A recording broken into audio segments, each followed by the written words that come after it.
editor in the Journal of Glaucoma and has over 300 index publications to his credit. We are honored to have you with us, Dr. Tanuj Dada. Thank you. Dr. George Putran, our moderator, along with me, currently heads the Department of Glaucoma at Arvind Eye Hospitals, Madurai, and is actively involved in teaching and training residents, fellows, and practicing ophthalmologists. He does a great job of this.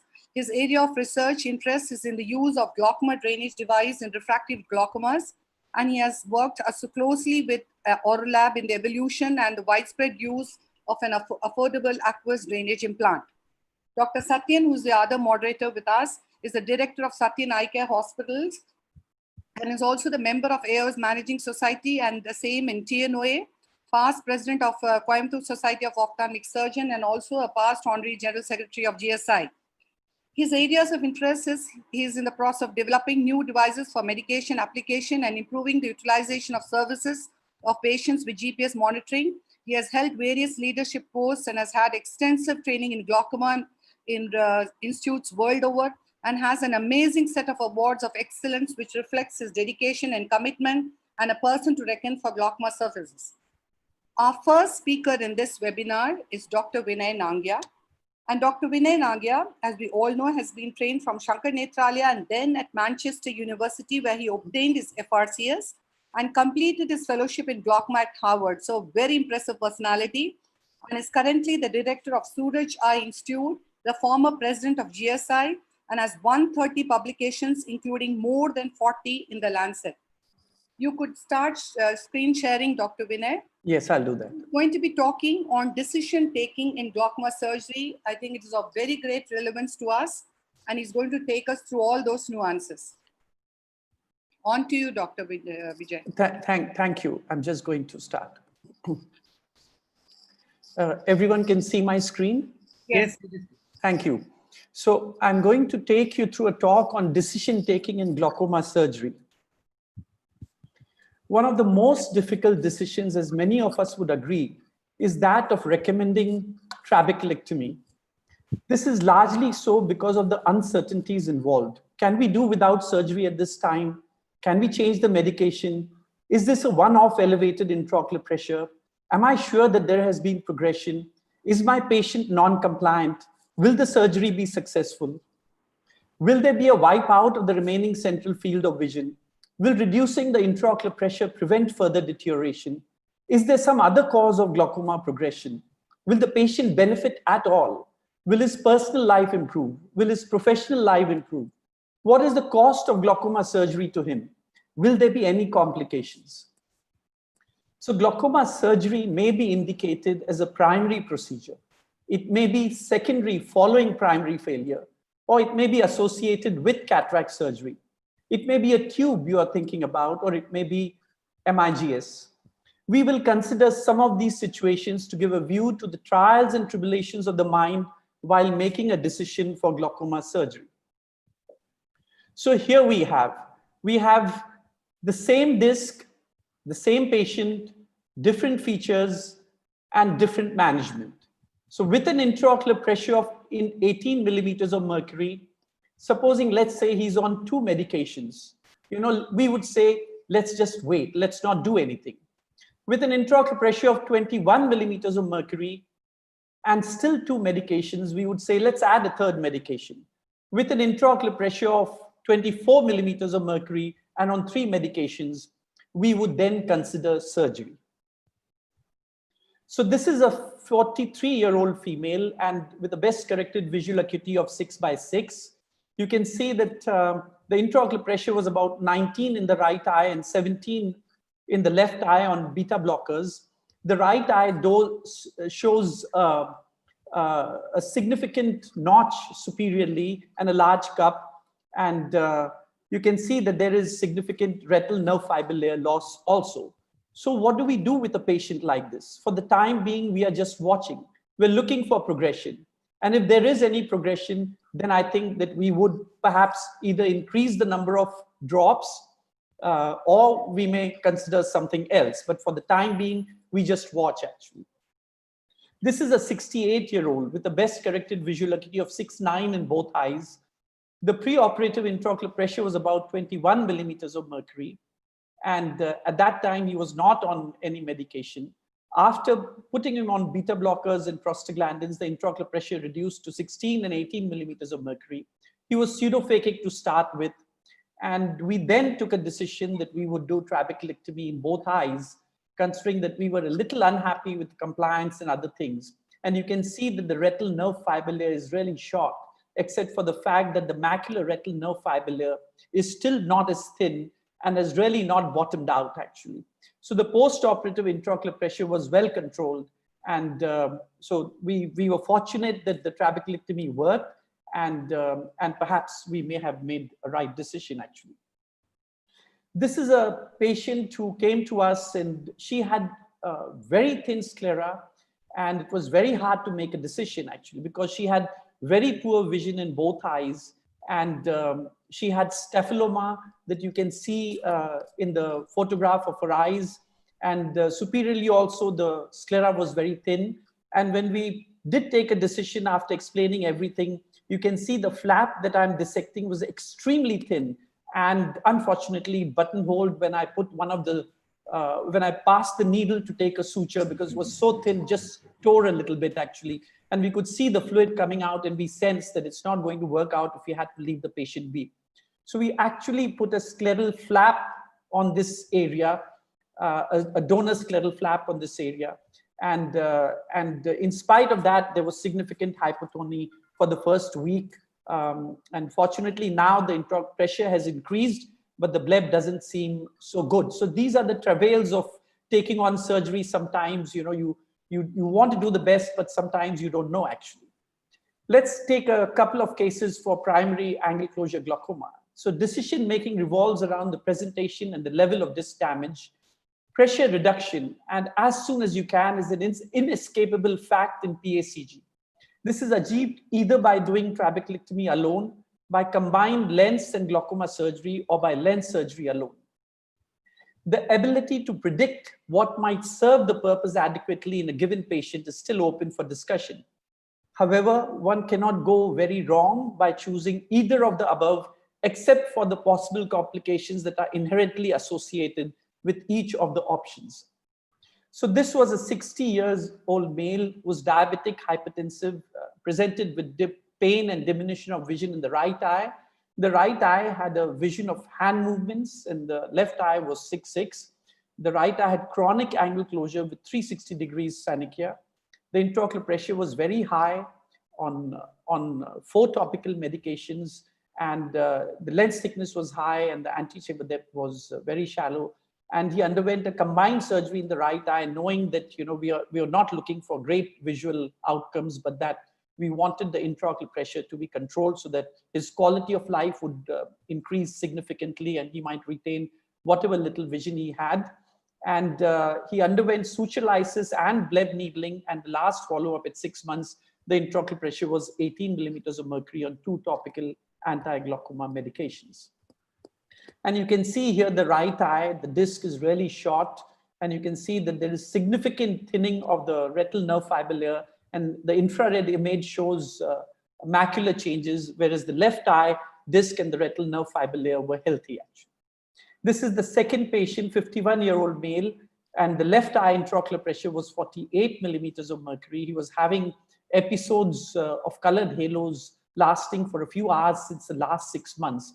He had total synechial closure, and the lens thickness was 5.25, and the chamber was extremely shallow. He also underwent combined surgery, and on last follow-up on 2 anti-glaucoma medication, the intraocular pressure was 22 millimeters of mercury. And you can see that the left eye, I think we are going to be able to save the vision. And you can see the changes in the retinal nerve fiber are very interesting. There's retinoschisis, there's a sawtooth appearance that you're getting this patient. And this is something that happens because of acute episodes of rise in intraocular pressure. The retina just seems to give way because, you know, circulation gets blocked out very significantly, whereas the right eye is doing quite well, actually. Let's go and take a look at some glaucoma implants, actually. So the decision making in glaucoma implants varies from surgeon to surgeon. In general, if there is evidence that in a given clinical situation, trabeculectomy may not do too well, then it is important to consider the use of a glaucoma implant. This is a Cogan-Reese syndrome. This lady came to us with a vision of 618, with very high intraocular pressure of 52. The right eye angles were close 360 degrees, and you can see the nodules in the right eye and the distorted pupil. And we did a primary Ahmed glaucoma valve implant, and you can take a look that, she came back 4 days later with complete flattened anterior chamber, with the cornea touching the lens, and it was so scary actually. And this happened 3 times. We reformed the anterior chamber, and then within a day she would come back like this. And we opened up, and to our surprise, we found that there was excessive drainage in an Ahmed's glaucoma valve, something that I wasn't aware of before, because it's the only thing that the valve is not working well, and that's supposed to mean that the intraocular pressure might be very high. But this was a case where we could see the fluid gushing out actually from the valve.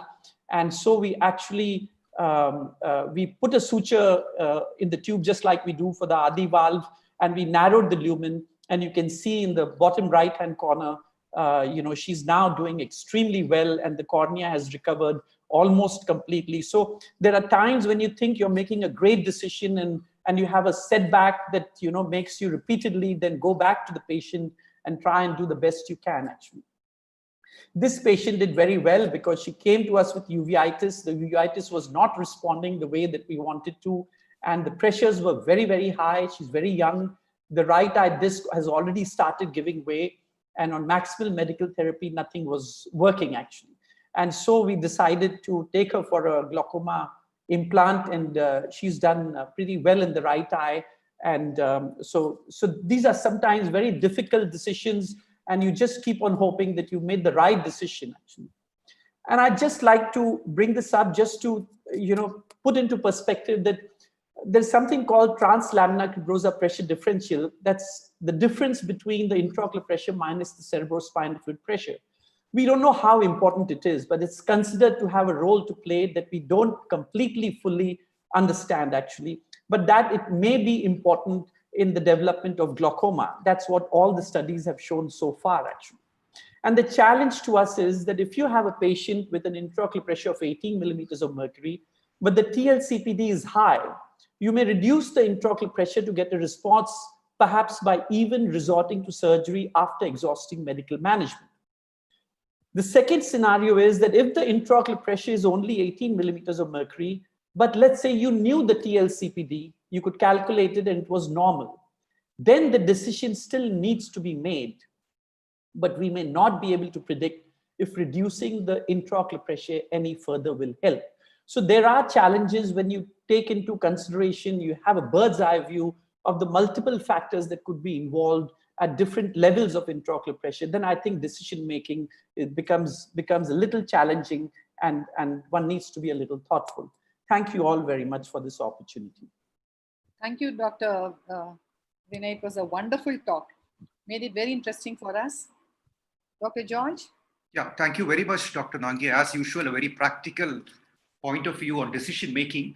I have a question for Dr. Nayak here. A patient, a 52-year-old patient comes in with very advanced glaucoma on maximum medicines. Pressure is about 30 millimeters of mercury. On a 10-2 program, one of the paracentral points are affected. So how important is it? How practical does your decision on doing a trabeculectomy get influenced by the so-called wipeout phenomena? Have you seen one in your practice, or you would still go ahead with your trabeculectomy?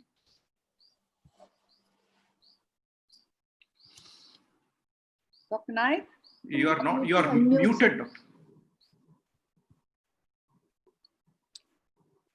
Dr. Naik? Yeah. Thank you, Dr. George. So it's a very pertinent question, and many times you come across cases like this, and always everyone's mind, the fear is that if I operate or this type of situation, the patient is going to have a wipeout phenomena. Fortunately, the reported literature about wipeout phenomena is not high, it's just 2 to 5%. So it's a question of, if you have, in that situation, you have to really discuss with the patient properly and explain the pros and cons, then let the both party be a partner in taking decision, because it's a question of you have to choose whether if the vision goes suddenly, probably you are held responsible, and that is the reason why you are held back. But on the other contrary, if you don't do anything and just continue with whatever scenario you described, pressure of 30 with maximum medical therapy, and in that scenario, if you just continue, then it's a basically slow poison that they're going to the patient. So if you explain properly, then I don't think the surgeon should be really fearful about operating in these situations. Of course, you have to take all precautions that there should not be excessive hypotony and for prolonged hypotony period. But otherwise, if you explain to the patient, most of the time they follow this your advice and they agree for this. And fortunately, I have not seen, means myself, I have not got any wipeout phenomena. Thank you. Thank you. Thank you so much. Thank you. And Dr. Krishnadas, I have a question for you. You are there, not muted. Dr. Krishnadas? Yeah. When would you advise a staged surgery, and when would you advise to go for a combined procedure? You could take some striking example. Staged surgery would be when lens changes are very minimal or not very significant. And on the other hand, glaucoma damage is far extensive, where I think a combined surgery would take longer time and it would be more risky to operate. So if glaucoma is predominant, pressures are high with maximal medications, probably I would like to stabilize the disc first, with the warning that the patient would soon require a cataract surgery in the immediate future. That would be the approach for combined, for isolated trabeculectomy. Combined, of course, mild to moderate, which are fairly well controlled on medications, but where you require decreased need for medications in the post-operative period, a lesser target pressure, and where there is definitely some lens changes, probably a combined approach. And in all angle closure glaucoma, I would suggest and recommend a combined procedure, even if the lens were clear. Thank you. Thank you. That was an Madam, can I ask a quick question? Yeah. Who's? Srinivas here, madam. Yes. Yeah. Sir, Nangya sir, as your topic was on the decision making in case of glaucoma, I had a quick question to you and to the other panelists as well. See, in case of silicone oil filled glaucoma, where you have this multiple silicone oil droplets clogging into the trabecular meshwork, and many of the surgeons first try to do an AC wash and do a silicone oil removal. But it's still controversial. Some says that you have to do trap at the same sitting. Some says no, just do a silicone oil removal, do an AC wash, because most of the studies quote that once the silicone oil gets plugged into this trabecular meshwork, it's difficult to get dislodged. So do you advise to do the trabeculectomy at the same sitting in the patients who have silicone oil glaucoma, or you do it in a staged procedure? Actually, I would suggest that you don't do a trabeculectomy, because trabeculectomies fail within a few days, actually, because there's been so much inflammation of the conjunctiva. And so we would always suggest that one does a glaucoma implant, actually. And I completely agree with you that once you have emulsified all bubbles in the anterior chamber, then they've really gone into the trabecular meshwork and they blocked it. So we do suggest that, that we do a glaucoma implant, if possible, at the same time. Yes, it's no problems at all, actually. Yes. I think we'll go on to the next speaker, and there are a whole lot of questions. And if our speakers are brief in their answers, then we can take in more questions. The next speaker is Dr. Harsh Kumar. You could start sharing your screen. He is a former president of GSI and currently is the director of glaucoma services at the Center for Sight Group of Hospitals. He has numerous publications to his credit in peer-reviewed journals, recipient of very impressive awards and recognitions, and we are indeed honored to have him as our eminent speaker today. Dr. Harsh would be talking on the beginner's video guide to mastering trabeculectomy and shortening the learning curve. On to you, Dr. Harsh. Thank you, Chitra, and thank you, Vinay, for clarifying Can you it. increase your volume? Okay, yeah. Yeah. So what basically, I think Vinay has clarified when we need to do this surgery. And so the plan of the surgery is already made. We have to do a trabeculectomy Pre-operatively, some people say you stop the PG analogs, but frankly, if you have to stop, it will be 2 to 3 weeks, which that most of the times we don't have that much time. Most of our patients from outside, so we will not be able to do it. We do it with all medications which are there. However, blood thinners would be preferable to stop, but stop it by the doctor who has already started it. Don't go ahead and do it by yourself, because we don't want excess bleeding at the time when we are operating. You must operate on a soft eye. So if the pressure is still high despite all topical medications, make sure that you have given oral acetazolamide, glycerol, or even mannitol if you have to do that. Currently, you have to do the COVID test. We are doing it. I don't know whether you want to do it, but I think it will be preferable for you. Any one-eyed patient, we prefer to do a conjunctival swab to make sure that there is no infection. Also, if the conjunctiva is really bad, you can use low-dose steroids for 1 or 2 weeks just to make the conjunctiva a little soft. Must explain prognosis. We know that in most of our hands, wipeout never occurs, but you have to tell to the patient that yes, there's a possibility that you can lose vision while I operate and post-operatively, to get it written in the language of the patient by the relative or by you. This is very, very important. We usually like to give intravenous mannitol around 30 minutes before that. And we usually like peribulbar anesthesia with a good massage, no super pinky. And so if you go ahead and see, basically we like to do a corneal traction suture. And this is 6-0 Vicryl, and usually you put on some visco over here. And though most of the time, years and years, I've learned the limbal-based flap, but ultimately I learned very late how to do a fornix-based flap. So I think it is so much more comfortable to make a fornix-based flap. Everything is so much more easier with it. But then, yes, you should also know the limbal-based flap. Cautery should be gentle and light. And you can use any kind of a blade. You can have, now this is just a 10 paisa blade, which is a Raja blade or any high carbon blade put in your handle. And you can use 11 number, you can use whatever blade is comfortable in your hands, you can use that. The idea is to raise up a scleral flap around 4 into 4. You can go a quadrangular flap. All these flaps are equal. The triangular or quadrangular doesn't really make any difference. While you are making the flap, be sure if you want greater filtration, make a thinner flap.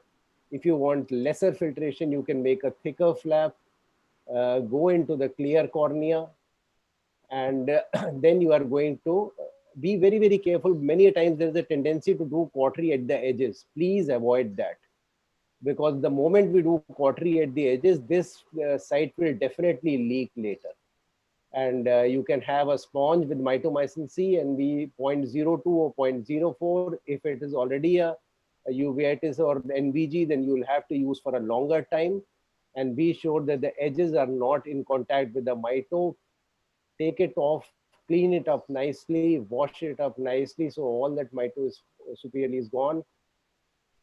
And once that part is over, you can make the internal flap.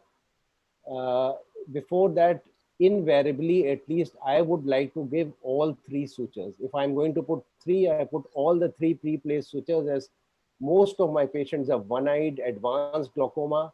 As even Dr. Nayak was saying, one of the worst nightmares is having a hypotony. So what we would like to do is to give all 3 pre-placed sutures, so that the moment the surgery is over, you can suddenly close it up and the chamber is maintained. When you are making an internal block, make sure that you have plenty of space on either side of the internal block, so that if you make it a large one and it is near the edge, then it is going to leak. And the real bugbear is hypotony, prolonged hypotony, because it can lead to cataract formation, it leads to corneal edema, it can lead to hypotonic maculopathy. This is something that you really, really want to avoid. And that is why in all our cases, we also make a side port. So once we have done we just make an internal block, then we go to the side port. And the idea is to inject some air over there and stabilize it. Some people actually put continuous fluid infusion in this area, and some people don't make it at all. But we love to make it because if there is a bleed, you can wash it off. And here what you can do is cut the internal block. And if you feel that the internal block is not fully cut, you can later use a punch also. And usually you should open up the Schlemm's from either side and go into the clear cornea as well. So I do feel that you should have a side port ready at all times, because it's really, really helpful. If there's a bleed, you can wash it off. If there's a sudden hypotony, you can inject visco over there. Now, PI is very, very important. Make a transverse PI so that, and while you are making a PI, while you have pulled out the iris, make sure that you are seeing the pupil. If sometimes the pupil is not seen, what happens is the whole iris will collapse out and you start doing a peripheral iridotomy. You end up doing a complete iridotomy, which is very, very bad for the patient because there will be too much glare and other problems. So make sure, the idea is to cut only that much iris so that once we have reposited and once the fluid is going out from this internal block, the iris is not going to block that area. So that is the very purpose of doing an iridotomy. Once you have done the iridotomy, replace the iris, just deposit it gently. The chamber is still formed, as you can see. And then you can, like we were already ready with all the sutures, and make sure that all the sutures are buried so that the knots are not coming up. Because that can, and now what I'm doing, pressing on the sides to see that yes, even by gentle pressure, the fluid is coming out. Use 80 vicryl now, scleral, conjunctiva. Some people just give a single suture here and push it everything over there. You can do that as well, whatever is comfortable. The idea is to close this very, very nicely. I'm really finicky because in fornix-based flaps, sometimes the leaking from this can be very, very troublesome. And sometimes you have to even put a contact lens on top of that. So I really try and close it well, but you can, some people just put a single suture from here by a vicryl and just close it up. What I do then after pushing the vicryl sutures is that I make a mattress suture here, two mattress suture with 10-0 nylon, so that the wound is completely airtight. So we have one suture into the cornea, into the conjunctiva, back into the conjunctiva, and onto the cornea. So this is the way it is going. So we are completely secure at this particular area. Once we are done with that, we give some conjunctival Genta Deca. Now this is some, previously we used to, whenever we were doing the limbal based flap, we would always put a Burdell suture over here or a superior rectus suture, which now actually I never do. But you will see Sunita has done it in one of this thing, then sometimes you may require to do it. So we will see in one of the Sunita's videos as I was seeing. Just to show you again, very, very important that when you are doing this corneal traction suture, it should be a large bite so that it does not cut through while you're doing the surgery. And so if you are doing a limbal based flap, basically you have to raise around 8 to 10 millimeters behind. The rest of the procedure is same. And when we close the conjunctiva, it is closed in 2 layers. You can close the conjunctiva and the tenons separately, or together you can take one bite from the conjunctiva and the next bite from conjunctiva tenons together and make a mattress suture all around so that the whole thing is closed like this. So you have a nice closure over here. Now, like I was saying, that in case this doesn't seem adequate to you, you can always use a punch, always easy. It's a very inexpensive device. You all must have a punch when you're doing a trabeculectomy, and you can cut it posteriorly so that you have an adequate opening, and the white and the gray zone, that is the area where the Schlemm's canal lies, and that you must be able to open up.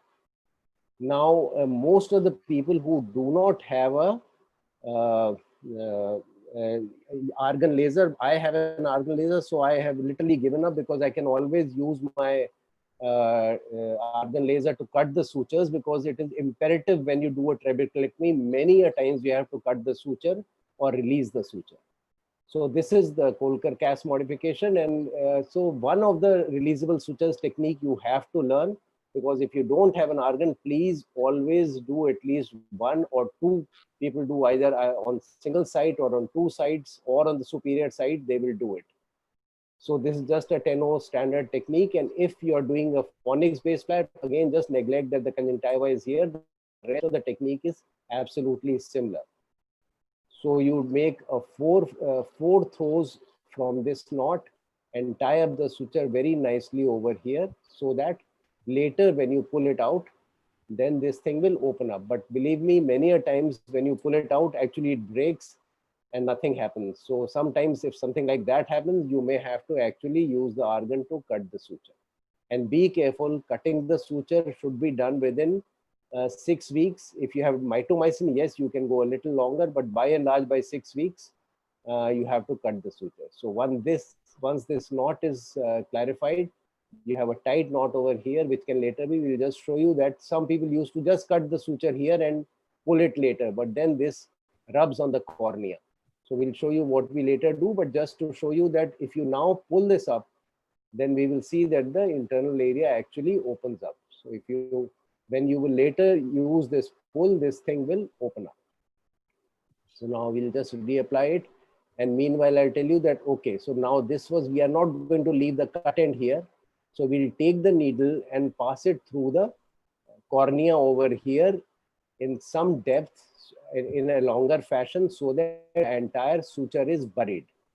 And we'll pull it up and cut it here so that the end retracts into the corneal tract. So that nothing is exposed except a small loop over here will be exposed. With the needle, you can actually take out that loop and then pull the suture nicely and open up the suture. I think we will be able to discuss more later how and when we can do that. So just pull up the suture and cut gently so that the end basically retracts. So I think there's another technique, but I have been in favor of time, I will not go into it. We'll just leave this out. And I just want to tell all the youngsters, in case patient requires surgeries, you are not confident, please refer the patient. Every day, all of us see patients who should have been referred much earlier. And by the time they come to us, sometimes it is too late. I promise you a good referral will bring you more patients. So please be careful, please check everything. Try to learn trabeculectomy, but please also learn how to refer. Thank you very much for your kind attention. Thank you very much, Dr. Harsh. That was truly a beginner's guide for trabeculectomy. And the bottom line is to avoid post-operative hypotony at all costs. All vision-threatening complications of glaucoma filtration surgery are more due to hypotony than raised pressures. I have a question here for Krishnadas sir. Actually, now there is enough evidence in literature that intraoperative injection mitomycin can be as safe and efficacious as sponge application. Would you advise surgeons to shift over to injection mitomycin? If yes, the reason for it and the technique by which you give the intraoperative injection mitomycin? I would recommend in primary trabeculectomies where mitomycin is indicated, one could switch over to injections. The reason is two. One is the ease of procedure, and it is so less time consuming. You need not have to excise the conjunctiva, keep the sponge, and then wait for 2 minutes or 1 minute or 2 minutes, whatever time exposure you plan. And literature has proven that efficacy is similar between subconjunctival injection mitomycin and subconjunctival sponges. There is very little to choose from as far as efficacy is concerned. So with that in mind, I would like to prefer mitomycin in all primary trabeculectomies. Though in certain complicated trabeculectomies where risk is huge, one may want to have a higher exposure of concentrations or a time exposure of mitomycin, in which case, suppose you have a neovascular glaucoma photo laser, retinal laser, and you want to do a trabeculectomy, probably I would suggest sponge mitomycin, where you would want to expose the subconjunctival tissue for about 4 or 5 minutes. Other than that, all primary traps, yes. In primary glaucomas, yes, injection mitomycin. The preparation, you need to dilute it further, that's all. Usually, you have mitomycin in crystalline form, 2 milligram. you dissolve it in 10 ml of distilled water, and then take 1 ml of this, and then again further dilute it with 9 ml of distilled water. So that will further dilute it. And of this, you just take 0.1 ml, mix it with 0.9 ml or 1 ml of lignocaine and inject subconjunctivally. That's the simplest way of doing it. Most standard texts and recent publications describe the process of diluting. I have one question for Dr. Tanuj. Is there any role of Avastin or Ologen in routine trabeculectomies, doctor? So thank you, Dr. Chitra. There is no role of anti-VEGF, Avastin, bevacizumab in trabeculectomy. Numerous studies have shown that it is not beneficial. Just a short and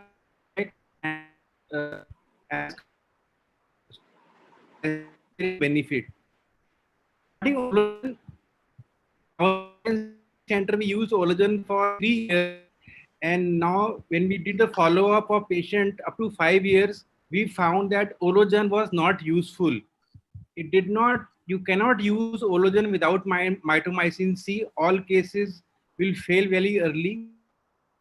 To do Ologen in addition to mitomycin C, there also we found that success rate was not enhanced. So we have stopped using mitomycin C. So currently, I will not recommend either using Avastin.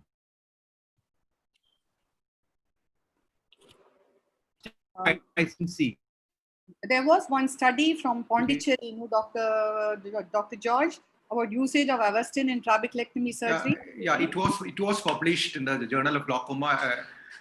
Use of Avastin in, but I think most surgeons still prefer to use mitomycin or 5-FU or Ologen. Okay, Chitra, can I say something? Because we had a publication, I'm Dr. Harsh here, and we had a publication in ophthalmology in 2008, where we initially published this technique. And I use it exclusively for patients in which mitomycin cannot be used, like, for example, in cases of high myopia, where mitomycin will give rise to choroidals. And I have had a great success with this. So except for everything else, this is one technique where this is a place where you should or could use any anti-VEGF. So shall I go on to my question? Take the questions later. I think we have to leave because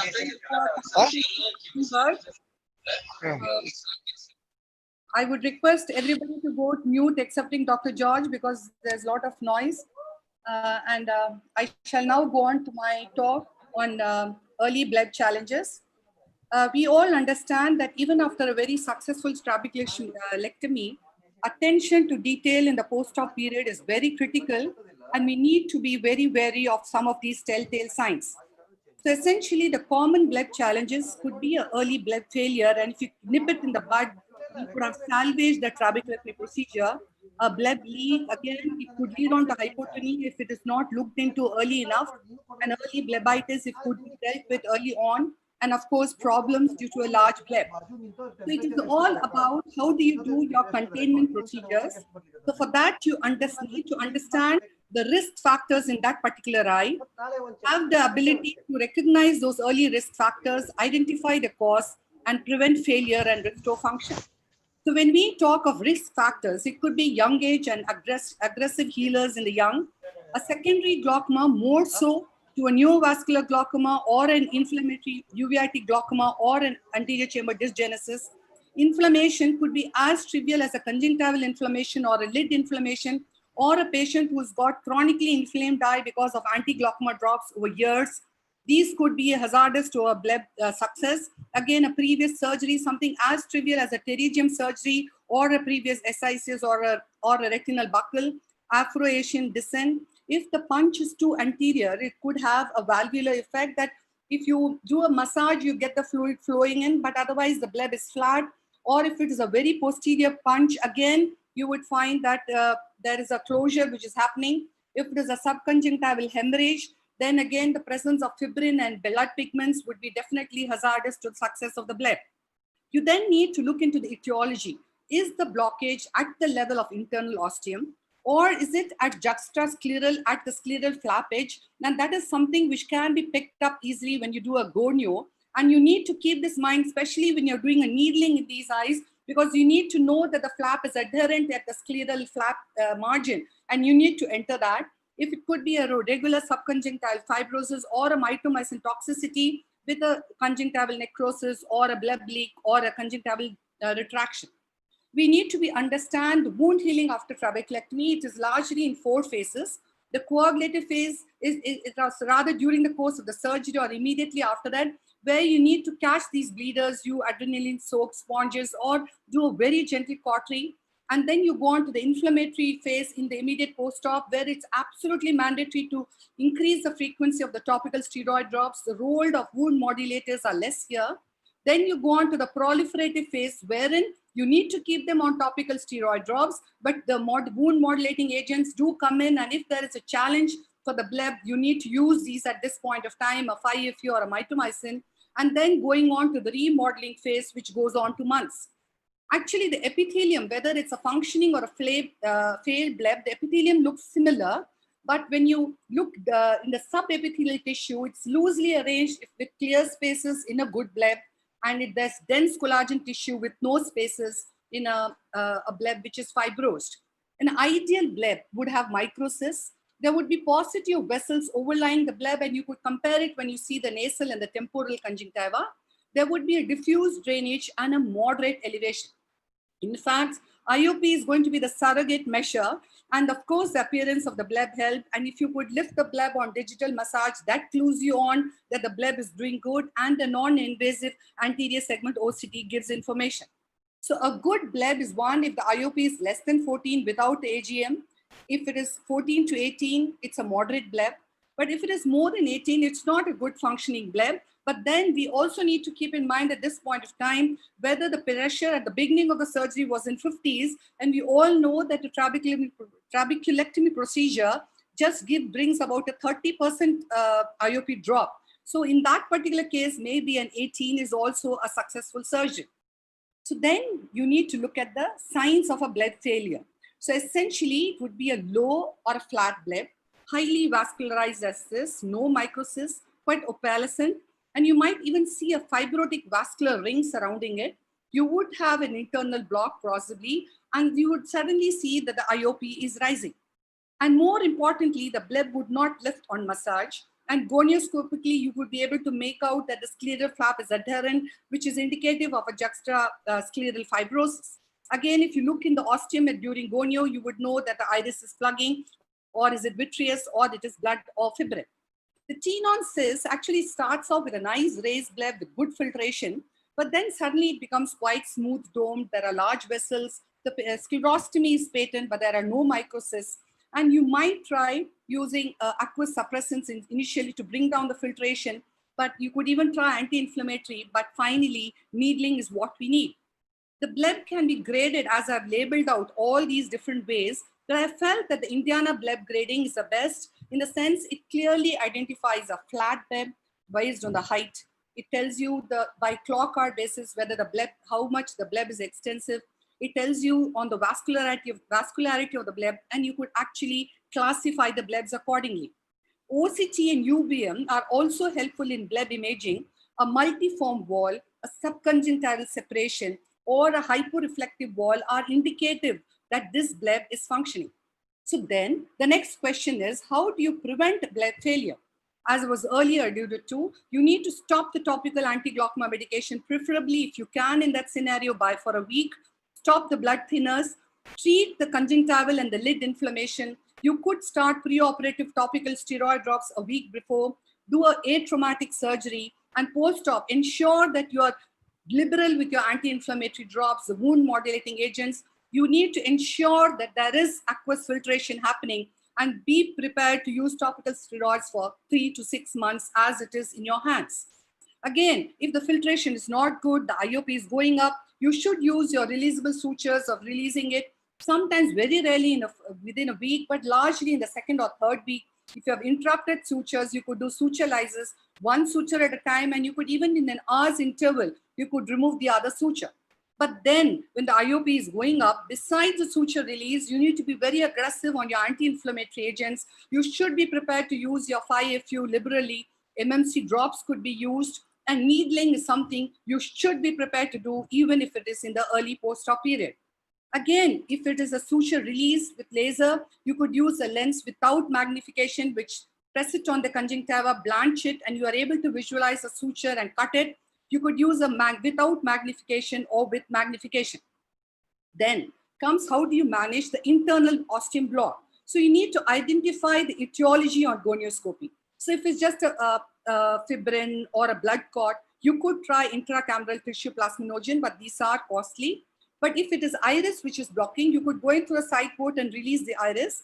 You could do a vitrectomy if vitreous is blocking, or in a situation you have to do an internal Bleb revision. Now, if it is a tenon cyst, then it largely needs a Bleb revision. And first, there are different studies, like Ferrer et al.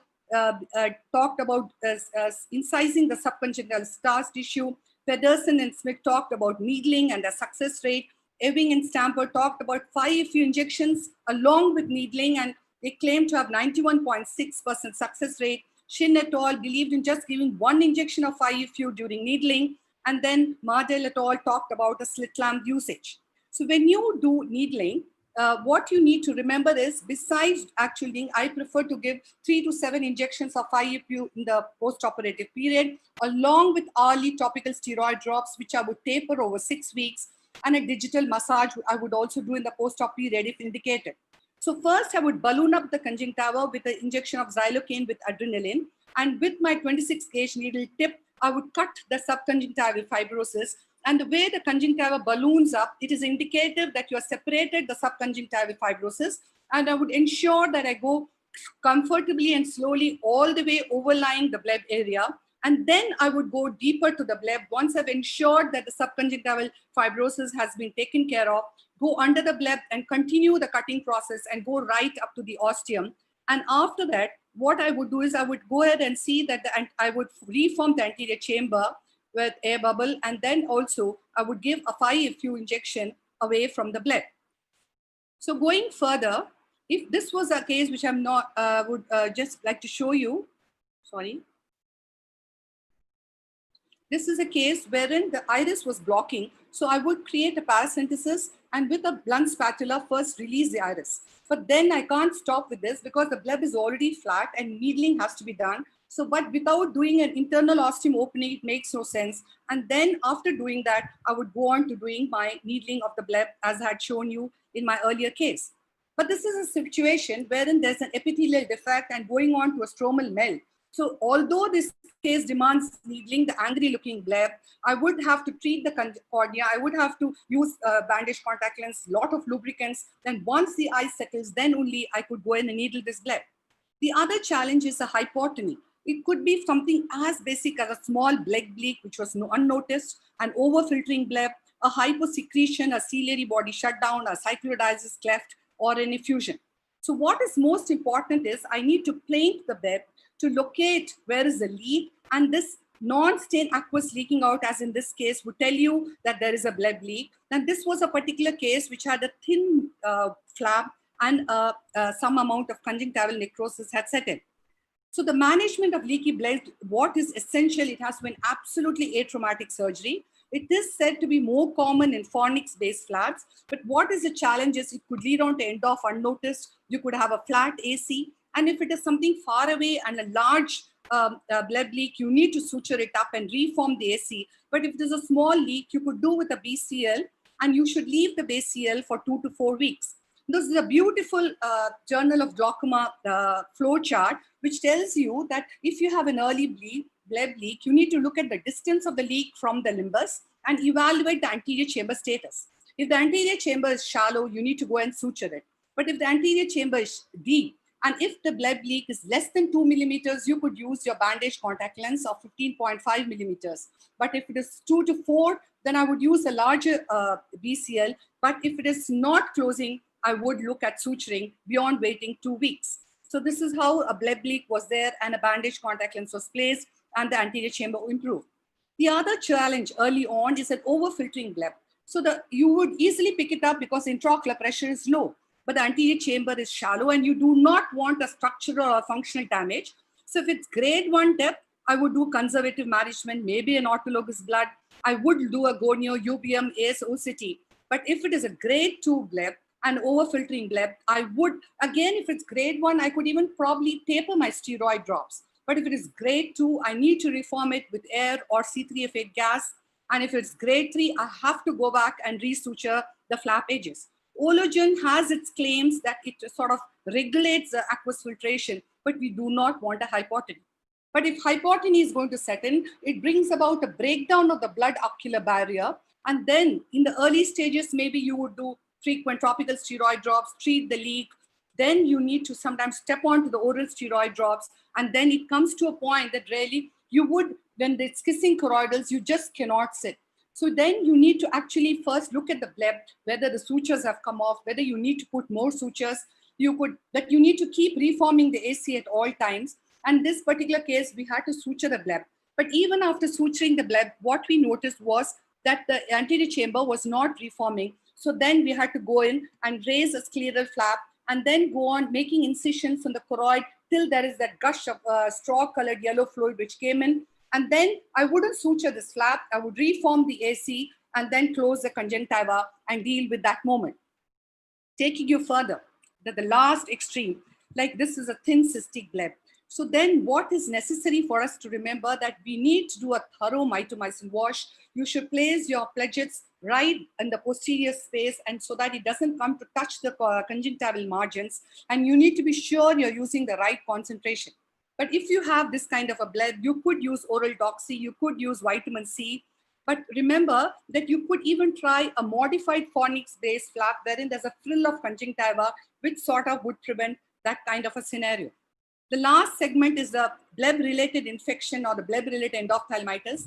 The percentage of occurrence in the different studies have been less, but it's more seen if you have ignored a bleb leak or you have used excess of metabolites or a medial or an inferior bleb and many more. But you could actually look at that telltale congestion of the bleb, that minimal anterior chamber reaction. If you do not treat it now, it's going to rapidly progress. So you have to be conscious, look for those risk factors, culture the bleb discharge and start them on fortified antibiotics, and please involve your vitreoretinal colleague and be prepared that this trap would fail. So there's so much which needs to be watched when you're doing an early post-operative period. So I would go back to my second slide and say that we need to understand the risk factors, have the ability to recognize those early telltale signs, identify the cause, and prevent a failure, because it's not just the anatomical success, but also the visual function, which has to be restored at all times. Thank you very much. Thank you very much, Dr. Chitra, for the beautiful overview of bleb challenges. For interest of time, I will probably just ask two questions to Dr. Nayak. First is, what would be your post-operative steroid schedule in a post-trabeculectomy eye? And second, what is the earliest you would have pulled out a releasable or done a laser suture lysis post-trabeculectomy with mitomycin?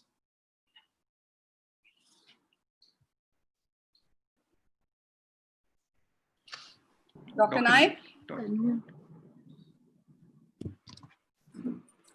Dr. Yes, Nayak? I start steroids hourly and that Predfort and continue it for about 10 days and then gradually reduce it, but continue it for 3 months. In at least 4 times, 3 months I continue, and then later on reduce it further, but sometimes maybe low steroid for say Lotepred or something like that.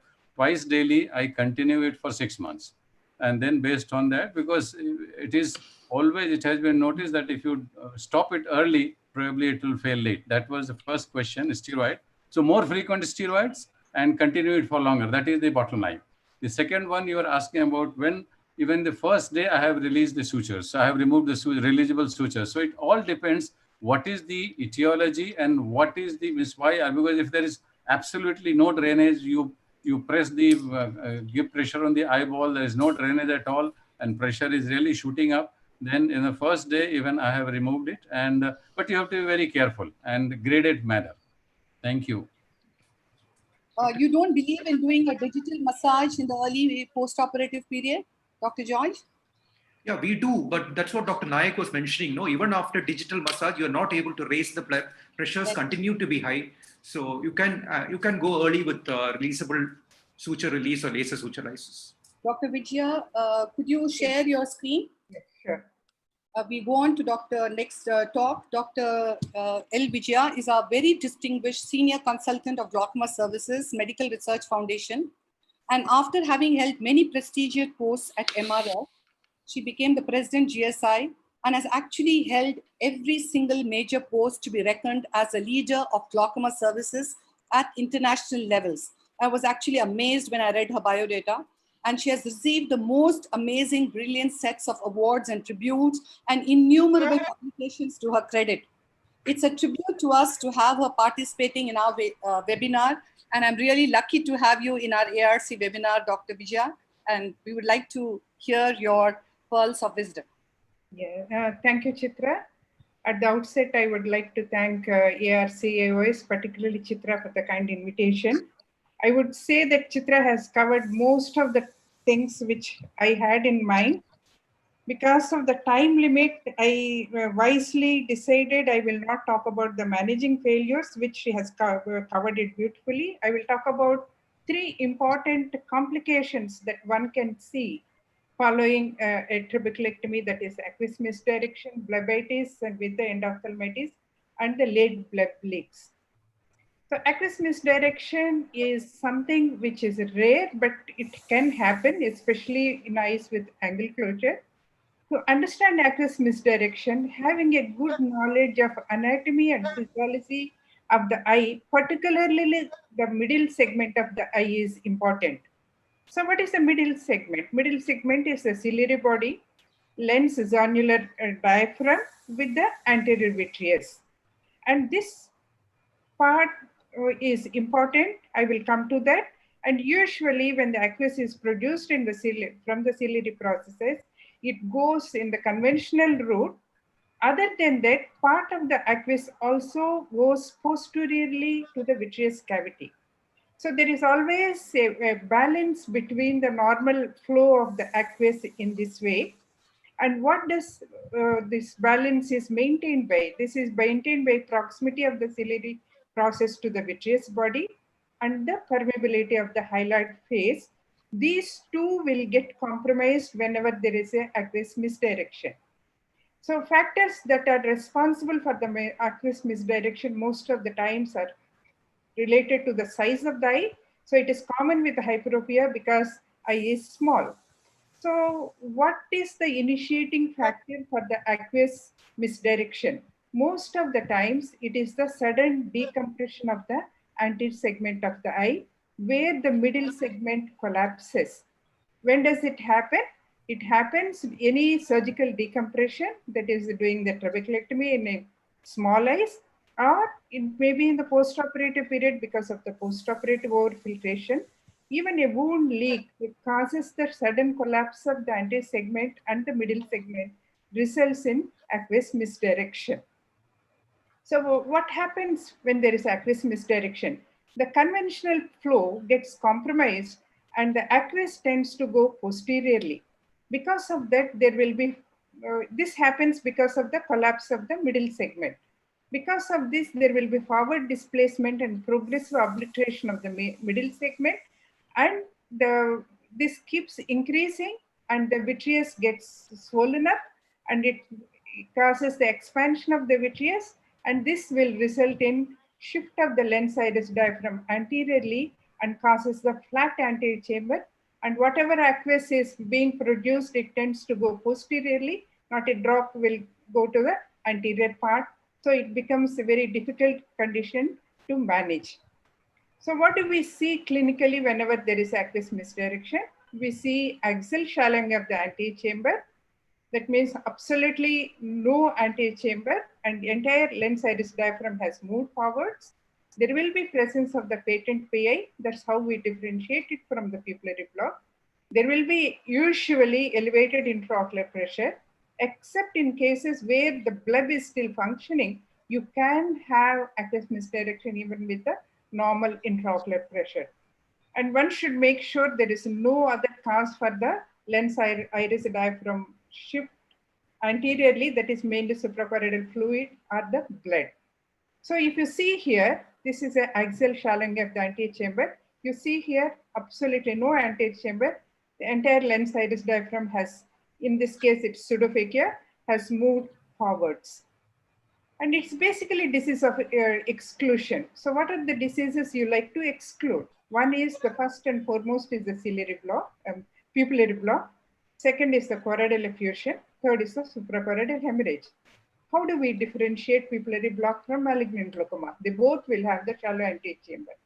If you examine carefully with the slit lamp, in the pupillary block, you will still have space between the lens and the cornea, and in the central part you will have space, whereas with the axial shallowing, it is a uniform shallowing, there won't be any space.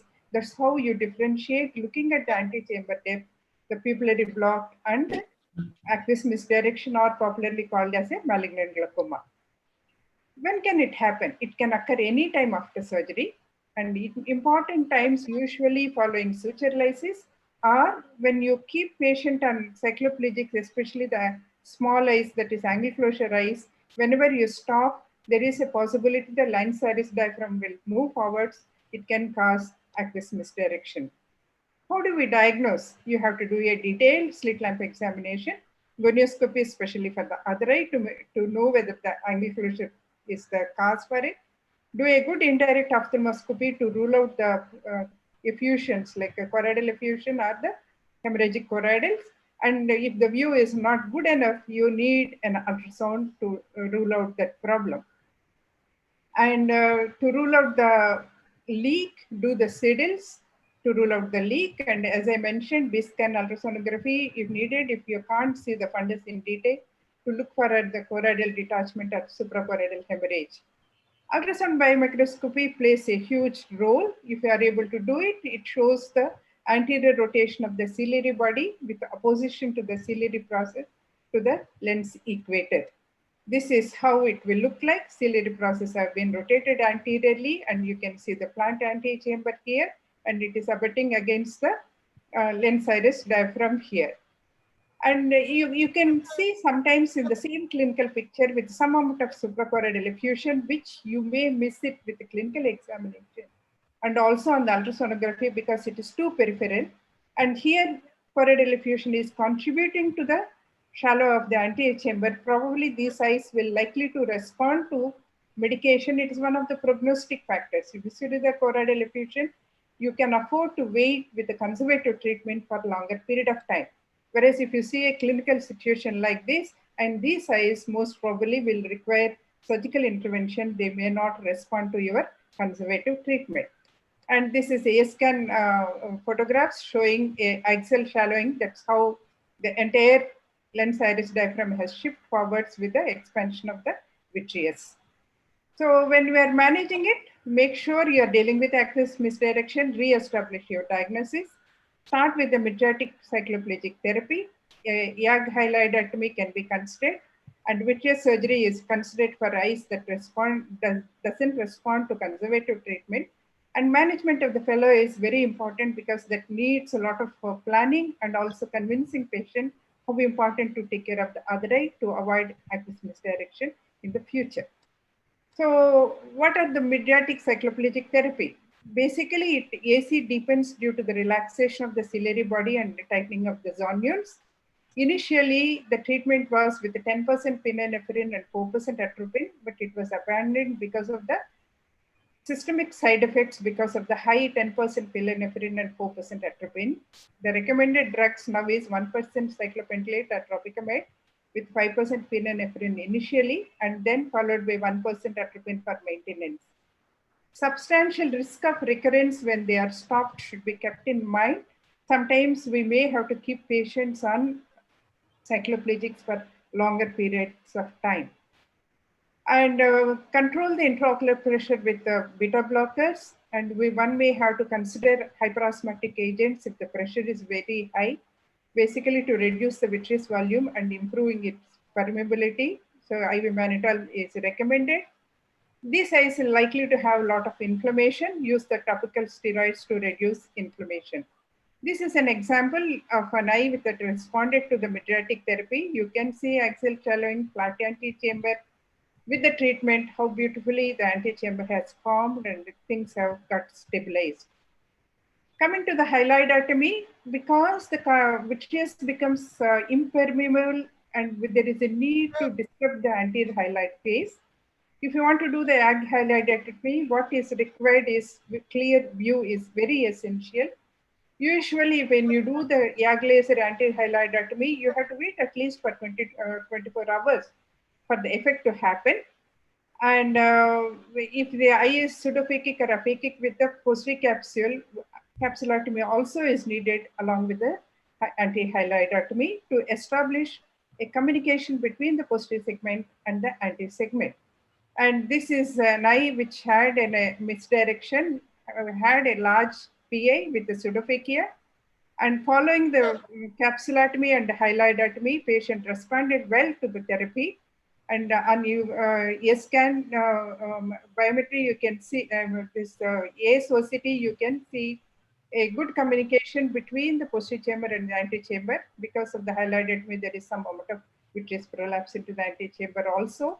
And this has restored the normalcy and the antechamber has deepened with the treatment. Coming to the vitreous surgery, the principle here is removal of the hyaloid barrier, then the removal of the vitreous. You should make sure that you will remove the anterior hyaloid phase. That is, you have to break the anterior hyaloid phase and also establish a communication between the posterior chamber and the antechamber. Basically, you are making a eye into a single chamber to avoid aqueous misdirection happening even with the time. The initial procedure was recommended by Chandler's operation, and it can be done by anti-segment surgeon. But with the technology what we have today, and nobody does the blind Chandler's operation, most of the times it is the pars plana vitrectomy. And this is one of my colleagues who has helped me to do the surgery here, and it is a pseudophakia in an angle closure eye where the phacoidal trab has done. She developed aqueous misdirection. You can see that after the vitrectomy, and what is done here is, I will just forward it, and you can see creating a opening in the iris and removing the capsule and establishing a communication between the posterior chamber and the anterior chamber. So you are converting the eye into a single chamber. Unless you do this step, the relapse of the aqueous misdirection is likely to happen. So whenever you deal with a surgery like this, this has to be done. And it becomes easy to do this in a pseudophakic eye. In a phakic eye, majority of the times we do the cataract also along with it. If you are not in favor of doing removing the lens, then at least we should break the anti-hyaloid phase. That is very critical, and make sure that the PA is patent in such a situation. You can see here how the chamber is connected with the anterior chamber. And coming to the other eye management, once it happens in one eye, the chances of it happening in the other eye is very high. If there is narrow angle, aqueous to be done. Whenever there is surgical intervention is needed in the other eye, we have to make sure that we take all the precautions to avoid any sudden shallowing of the anterior chamber. So you have to form the chamber well on the table. Post-operatively, laser suture lysis or releasable sutures has to be handled very carefully, and these eyes have to be kept on cycloplegics for a longer period of time. So this is in brief about the aqueous misdirection. The second thing Chitra has already covered. I will just go through the second complication that we can see with the trabeculectomy, that is blebitis and bleb-related endophthalmitis. What are the risk factors for it? Trabeculectomy at the inferior site has a higher chance. Use of the antimetabolites has resulted in thin cystic blebs. So the risk has increased, and in the past, people used to do full thickness procedures for better control of the IOP, and those eyes are at a higher risk to develop infection. And you can classify them into mild, moderate, and severe. What is mild? Bleb infection, but no antechamber or vitreous involvement is called mild. Moderate Bleb infection with antechamber inflammation but no vitreous involvement. Severe is Bleb infection with antechamber and the vitreous involvement. So how do we manage? This is just the blebitis without antechamber involvement. And it is ophthalmic emergency. Take the conjunctival swab, start the intensive topical treatment, and carefully monitor the patient. You need not admit the patient, but you have to monitor almost twice a day if needed till things subside. The moderate one, we do admit the patient. It's an ophthalmic emergency, and the conjunctival swab will be taken. Along with it, topical, we give even the systemic drops, and very careful monitoring is needed. The severe grade, we take the vitreoretinal surgeon help also here, admission with the topical and systemic antibiotics, close monitoring. We may have to take a AC tap to culture, to send it for the culture. Intravitreal antibiotics are needed. If it is very severe, a diagnostic and therapeutic vitrectomy also is mandatory. And this is a blebitis resolving with the topical medication the 5th day of the treatment, and it has cleared totally with the time. The only problem is whenever the blebitis resolves, there is a possibility the blood can fail. So you have to keep a close watch on the intraocular pressure. How do we prevent? Patient education, to tell the patient unnecessarily not to touch the eyes, not to rub the eyes, any conjunctivitis, to see a doctor immediately, and they should not use the contact lenses. I tell all my patients not to swim because you can never be sure how the swimming pools are maintained. There are some people who believe in giving a topical antibiotic at the start of the symptoms to the patient. They caution the patient, ask them to keep an antibiotic ready in hand as and when needed to start up the medication. Usually we don't do that. We ask them to consult with doctor as soon as possible. Chitra has already covered about the blood leak. I think I will just quickly look at these are the two types. One is a localized leak and the diffuse leak. And we used to see a lot of blebs like this because of the limbal-based flap, because limbal-based flaps gives localized thin cystic blebs with a steel ring around it. Whenever the bleb increases in size, suddenly it gives way. Nowadays, with the modifications in the surgical techniques, where fornix-based is done more often, and with a aim to obtain a more posterior diffuse blebs, we don't see this kind of blebs anymore. So it is a small video where I'm using for a localized leak a autologous blood injection. After cleaning the anterior cubital fossa with a cubicle and syringe, patient's blood will be withdrawn, and using a 27 gauge or 30 gauge needle away from the bleb, the needle will be inserted into the center of the bleb where the likely leak is, and then inject the blood, and this blood will block the leak and can result in closure of the leak. It works well only when there is a localized leak. When you have a late leak with a diffuse leak like here, this may not work. Then in such a situation, you may have to go for what we call it as a bleb excision. You have to excise the entire bleb and take a conjunctival autograft, usually from the inferior quadrant. So after excising the bleb, if there is necrosis of the sclera, you may have to reinforce the sclera either with the partial thickness flap from adjacent to it or the donor sclera, and undermine the conjunctiva well and take a little larger than the what you have dissected superiorly, the conjunctival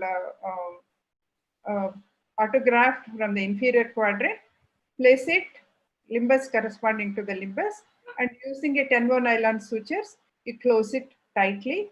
And one advantage of with this is your blood function will not get compromised. This is how you manage a large leak because of the late leak due to the trabeculectomy. So these are the three complications I thought I can share with you all in detail. Thank you very much. Thank you very much, Dr. Vijaya. Dr. George, maybe just a question because we are running late. Yeah. Vijaya ma'am, just one question. Do you have any guidelines for use of atropine, any strong cycloplegics like atropine for short eyes, post-trabeculectomy? There is no shallow AC, but do you continue these patients on prolonged on Yeah. atropine? Just I think the use of atropine, again, I think within country it widely varies, because yesterday me and Sirisha had one webinar with the Bangladesh Glaucoma Society, and she seems to be using atropine in all eyes, but we tend to use atropine nowadays.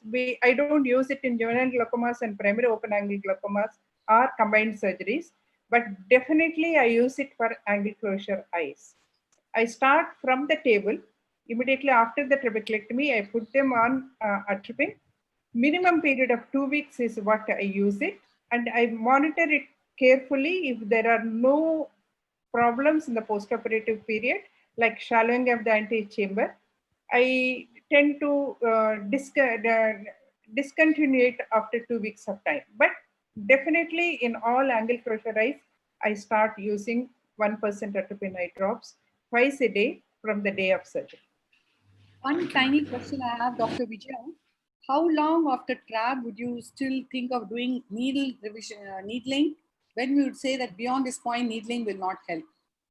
Okay, needling is, in my practice, the needling of the bleb, I do it at a much, much later stage, not in the immediate post-operative period. Maybe it may be at least 3 months. And I have done it even after 2 years and 2.5 years. If there is a reason to believe that the stoma is patent, the fibrosis is the only cause for the failure. So here, when I do the needling, I tend to use the mitomycin C and needling of the blood. Thank you. You will have to stop sharing your screen, Dr. Vijaya. Thank you very much. We'll come back to you with more questions at the end of the thing. We shall now go on to our debate. A debate about would I do a primary tube trab or a primary tube. So the primary trab, Dr. Satyan would be talking, and primary tube, Dr. Kavita. I have already introduced Dr. Satyan. I'll just briefly introduce Dr. Kavita. Dr. Kavita is the head of glaucoma services at Arvind Eye Hospital from Pondicherry. Is another young lady with a very distinguished career, awards and publications.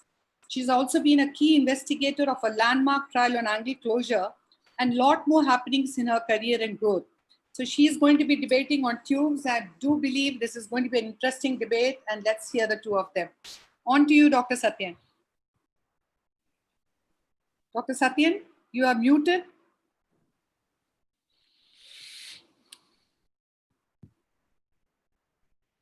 Hello?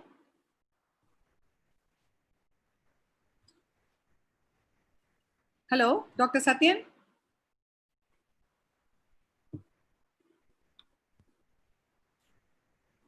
Dr. Satyan's audio is not connected. Maybe you have the tube first, then. yeah. Dr. Satyan is not connected. Okay. Dr. Satyan's audio is not connected. He's now connected. He can speak. Yeah.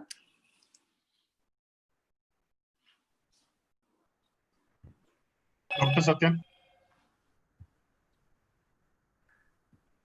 Dr. Satyan is connected?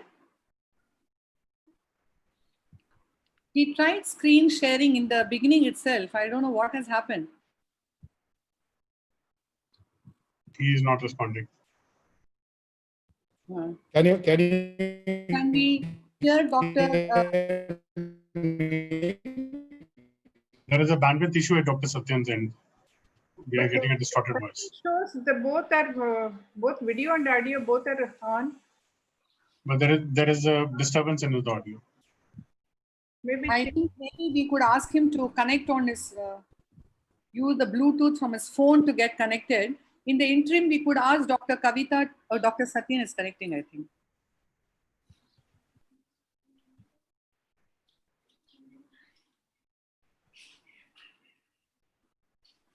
Dr. Satyan, if you have it.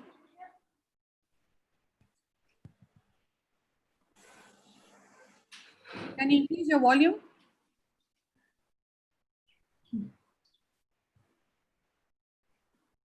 We can do the other presentation first, ma'am.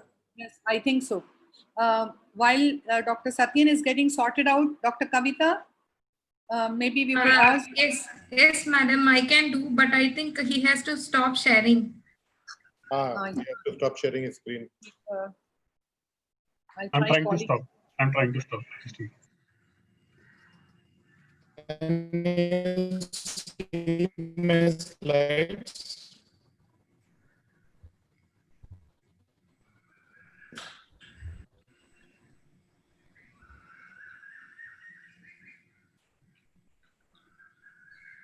Please stop now. Please stop.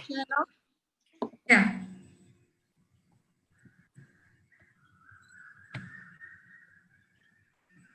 Perfect. Good evening, one and all. I think I will be putting my points in favor of primary tube. After the complications and the presentations from Vijaya Madam and Chitra Madam, I think now Dr. Satyan is backing up and he's thinking to talk, whether to talk or not in favor of. So I will now proceed with my tubes. So as we all know, trabeculectomy, if we look back, it started back in 1968, and now it remains the king of glaucoma surgery, the so-called the gold standard glaucoma surgery. So is it without any trouble? I think lots have been described, and now I'll put few points showing the downsides of trabeculectomy. It is associated with serious complications, some of which can compromise the vision also. Doesn't work in all types of glaucoma. And post-operative interventions, it was very well covered by all the previous speakers, the need of digital massage, follow-up, post-operative steroids, and so on. And again, all these difficult glaucomas with advanced damage, and when there is a macular split, there is a chance of visual loss, and the patient can get a vision loss also. So let's look at the data. This is the data from US Medicare beneficiaries. This is from Dr. Pradeep Ramulu. This shows a downward trend of trabeculectomy starting from the year 1994 till date. We can see clearly from 1994 to 2003, they said almost it is a 52% drop, and 2002 to 2012, it was another 52% drop. This is the scenario of trabeculectomy in the Western world. Let's look at the glaucoma drainage devices. They have shown success in controlling intraocular pressure. Though previously they were reserved for refractory glaucomas, now of late it is becoming more popular and looked upon as an alternative to trabeculectomy. It's just a sentence. Shall we look at the evidence? The tube versus trabeculectomy study. We have the results of 1 year, 3 years, and 5 years, which compared trabeculectomy against barbell glaucoma implant and eyes which had previous intervention in the form of a cataract surgery or a failed trabeculectomy. So what did they find? It is more efficacious to implant a glaucoma drainage device to control intraocular pressure than to perform a repeat trabeculectomy on patients who had previous intraocular surgery, especially those who underwent trabeculectomy. So if this is the case in eyes which had a previous intervention, does it have a role to play as a primary procedure?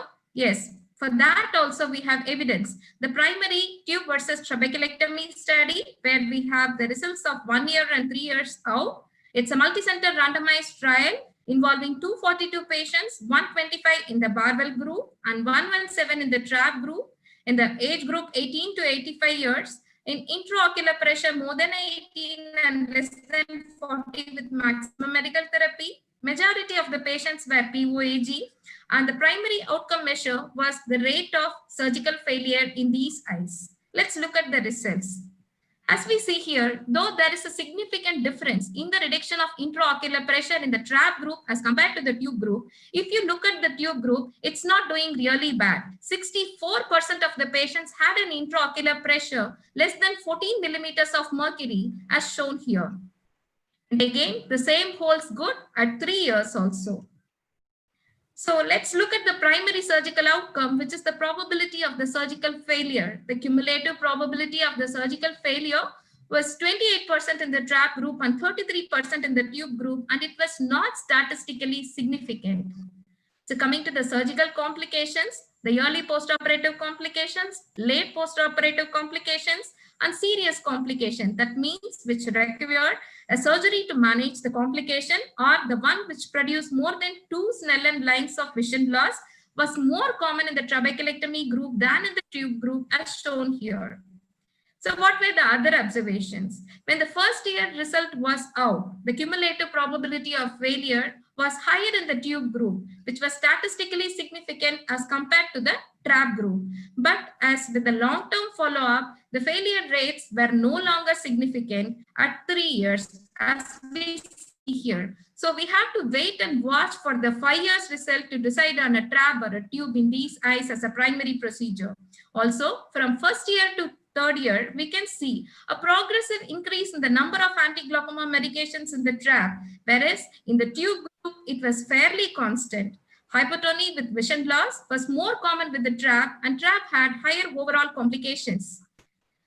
So was it only with the BGA? What happened with the Ahmed valve? For that also we have evidence. Wilson et al. Did a study comparing Ahmed glaucoma valve and trabeculectomy in 123 patients, and they observed no statistically significant differences at about 3.5 years between these two groups among various outcomes.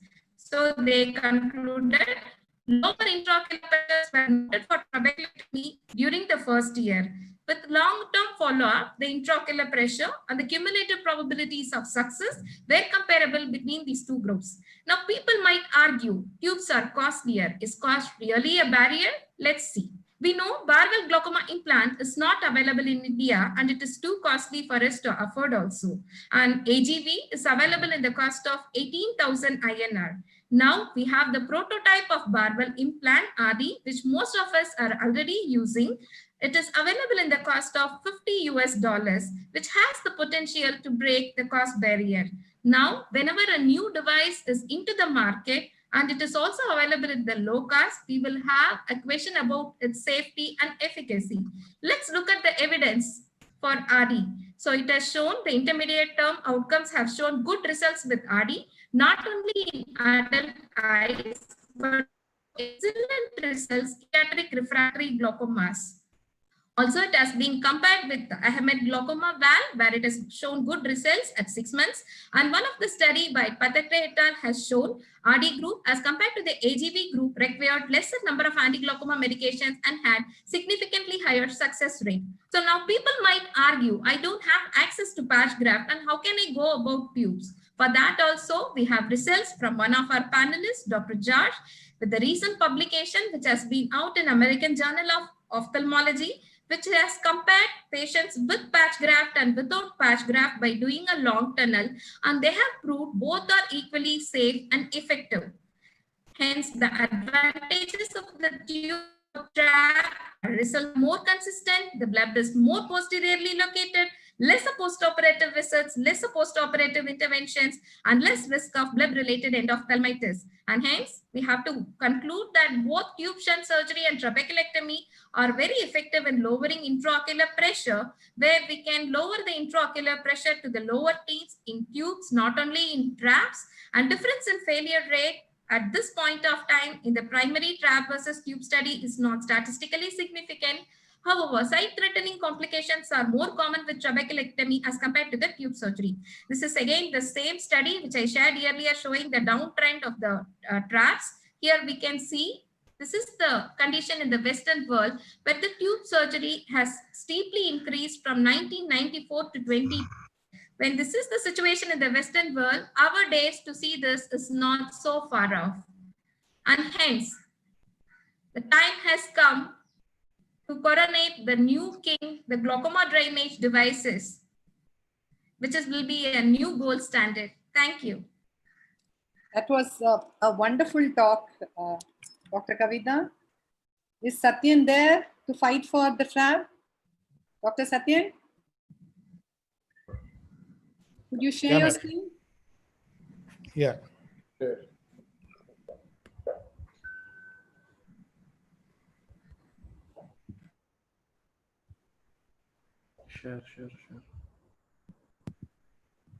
Can you see the screen? Yes.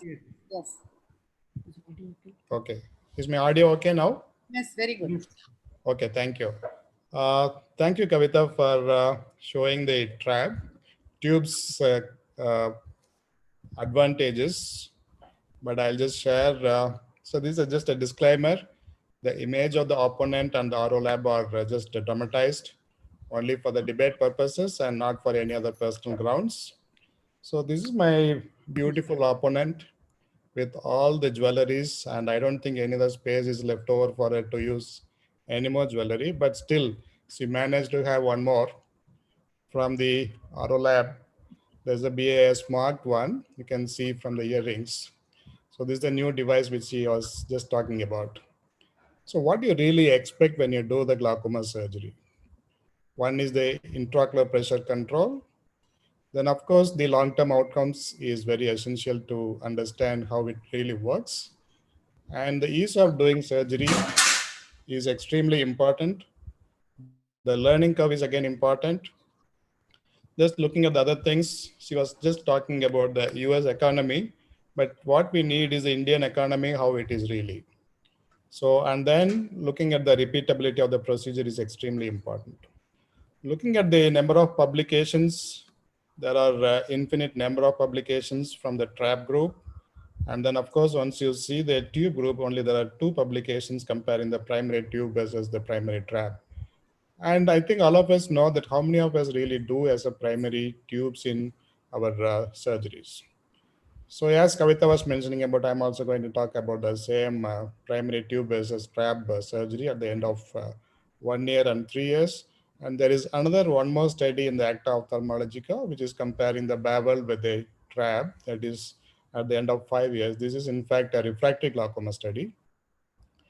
So just look at the IOP drop, those she was mentioning about the comparisons. At the end of 1 month, of course, we don't expect much of a difference in the IOP drop in the tube group, but the trap is obviously is much better at the end of 1 month. And of course, you see at 6 months again, there's a significant difference of about close to 2 millimeters. And also at the end of 1 year, there is another around 1.5 to 2 millimeters close to that. And at the end of 3 years, again, you can see close to 2 millimeters of difference. We all know that every millimeter matters a lot, especially when you have advanced glaucomas. Every millimeter makes a change of 10% risk reduction. Just looking at the PTVT study at the end of 3 years, there is a change, at least about close to 2 millimeters difference. That is very important for us to understand. This is the other study which I showed as the Acta Ophthalmologica at the end of 5 years. We can see that the intraocular pressure control is almost same in both the groups, in fact, the survival rate as well. But just look at this data, how many AGMs the patient really requires at the end of the 5 years. There's a significant difference in the requirement of AGM in the Babel group. There's about close to 1.5 to 2 medications is the additional requirement which we really need to put the patient on. Looking at the post-operative interventions, there is no significant difference between the 2 groups, the tube versus trap study. But as Kavita was mentioning about the serious complications, I'm not sure what kind of a surgeons was involved in the other group. How many of us have really seen that so much of complication in our own context? I don't think we have so much of complications, but in fact, we have seen more complications with the tube in reality. Though this is a very well matched study in US group, but in Indian scenario, I don't think we have so much complications in trap in comparison to the tube. So just look at the ease of doing surgery and the learning curve. It takes about 15 minutes to do the 15 to 20 minutes to do the trap surgery versus 60 minutes, close to 1 hour. If you have 5 cases in a day, you are almost dead. You cannot go to the OP and see any more patients in your OPD. So the whole day is over for you with 3 or 4 cases. And even in experienced hands, there is a very, very steep learning curve when you want to do the tube surgeries. Looking at the economics for the patient, probably for Kavita is fine. She can have more jewelries in her. But looking at the patient's perspective, at least 2 to 3 times the more cost per surgery. And if you want to really repeat the procedure, I don't think you can do 2 or 3 in a tube surgeries. Of course, in traps, at least you can do minimum of 2 repeat procedures. I don't think this is really a judgment day. It has already been decided. There is no need to go and do such a complicated procedure as a primary procedure. And I'm sure the Kavita will change to much more simpler, much more beautifully prepared than having all the jewelries. Simple surgery, simple, very useful outcomes. There's not much of a complications. I think I would look at going in for the primary trap than for the tubes. Thank you so much. Thank you very much, Dr. Satya. You spoke so well, gave her a good punch. So what does Dr. George have to say in this debate to both of them?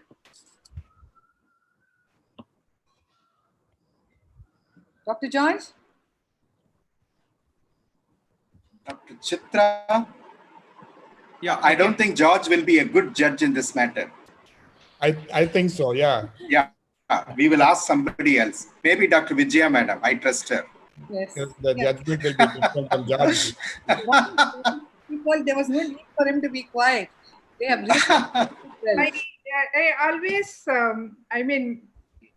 if that this webinar is intended for the postgraduates and youngsters, I think that we have a onus on us to make it clear to them, because they should not get carried away by either of the procedures. I strongly believe both have a role. Okay, and where do you do the tube as a primary? Yes, like Vinay has mentioned, there are certain clinical situations where tube will definitely do well than the trap. But in the present Indian scenario, for a primary open angle glaucoma, if somebody comes to the clinic that needs good control of the pressure, a phakic eye, I still do a trabeculectomy, not the tube. But it's a pseudophakic eye, which comes to the clinic with the high intraocular pressure, I do consider a tube rather than a trabeculectomy. Yeah, you just consider, but you don't do it. I do. It depends upon so many other factors. If Sachin has done the cataract surgery, where the conjunctiva remains untouched, he would not even touch the conjunctiva, then maybe I will do the trabeculectomy. Yeah. Yeah, ma'am, one question I have. Yes. A primary open angle glaucoma phakic patient comes to you with a failed trabeculectomy. Would you do a repeat trabeculectomy with mitomycin, or would you put in a tube? Yeah, I think I will look at what is the age of the patient, what is the extent of the damage to the optic disc, and what is the visual field like. Suppose if somebody has advanced damage, I think if the conjunctiva is fairly mobile, if there is a good possibility that trabeculectomy can be a successful one, I do consider trabeculectomy for the simple reason patient can be most of the times can be off the medication and you can achieve low pressures, which is needed. So both procedures have a role in management of glaucoma. Thank you. Thank you very much. Both the speakers did a great job and brought in smiles to all our faces. So a little bit of Kavita asked Sachin to give you that photograph. I don't think. Sure, madam. I don't know. Photograph. It looks more beautiful. Yeah. I'll send her the photograph. Yeah. So we shall now go on to our next speaker, Dr. Sirisha. Dr. Sirisha, could you share your screen? Dr. Sirisha Sendil is the head of glaucoma services at LV Prasad Eye Institute from 2012 till date, and she specializes in managing refractive adult and pediatric glaucomas, and her areas of interest are glaucoma drainage, implants, and managing combined cataract and glaucoma. She's an investigator for several studies, has published over 117 scientific papers, and authored several book chapters, and has received innumerable Best Video Awards at GSI, many best papers at the major national and international conferences. She's going to be talking on MIGS in glaucoma surgery, its relevance in the present day scenario. On to you, Dr. Sirisha. Yeah. All right. So can you hear me? Yes, a little louder if possible.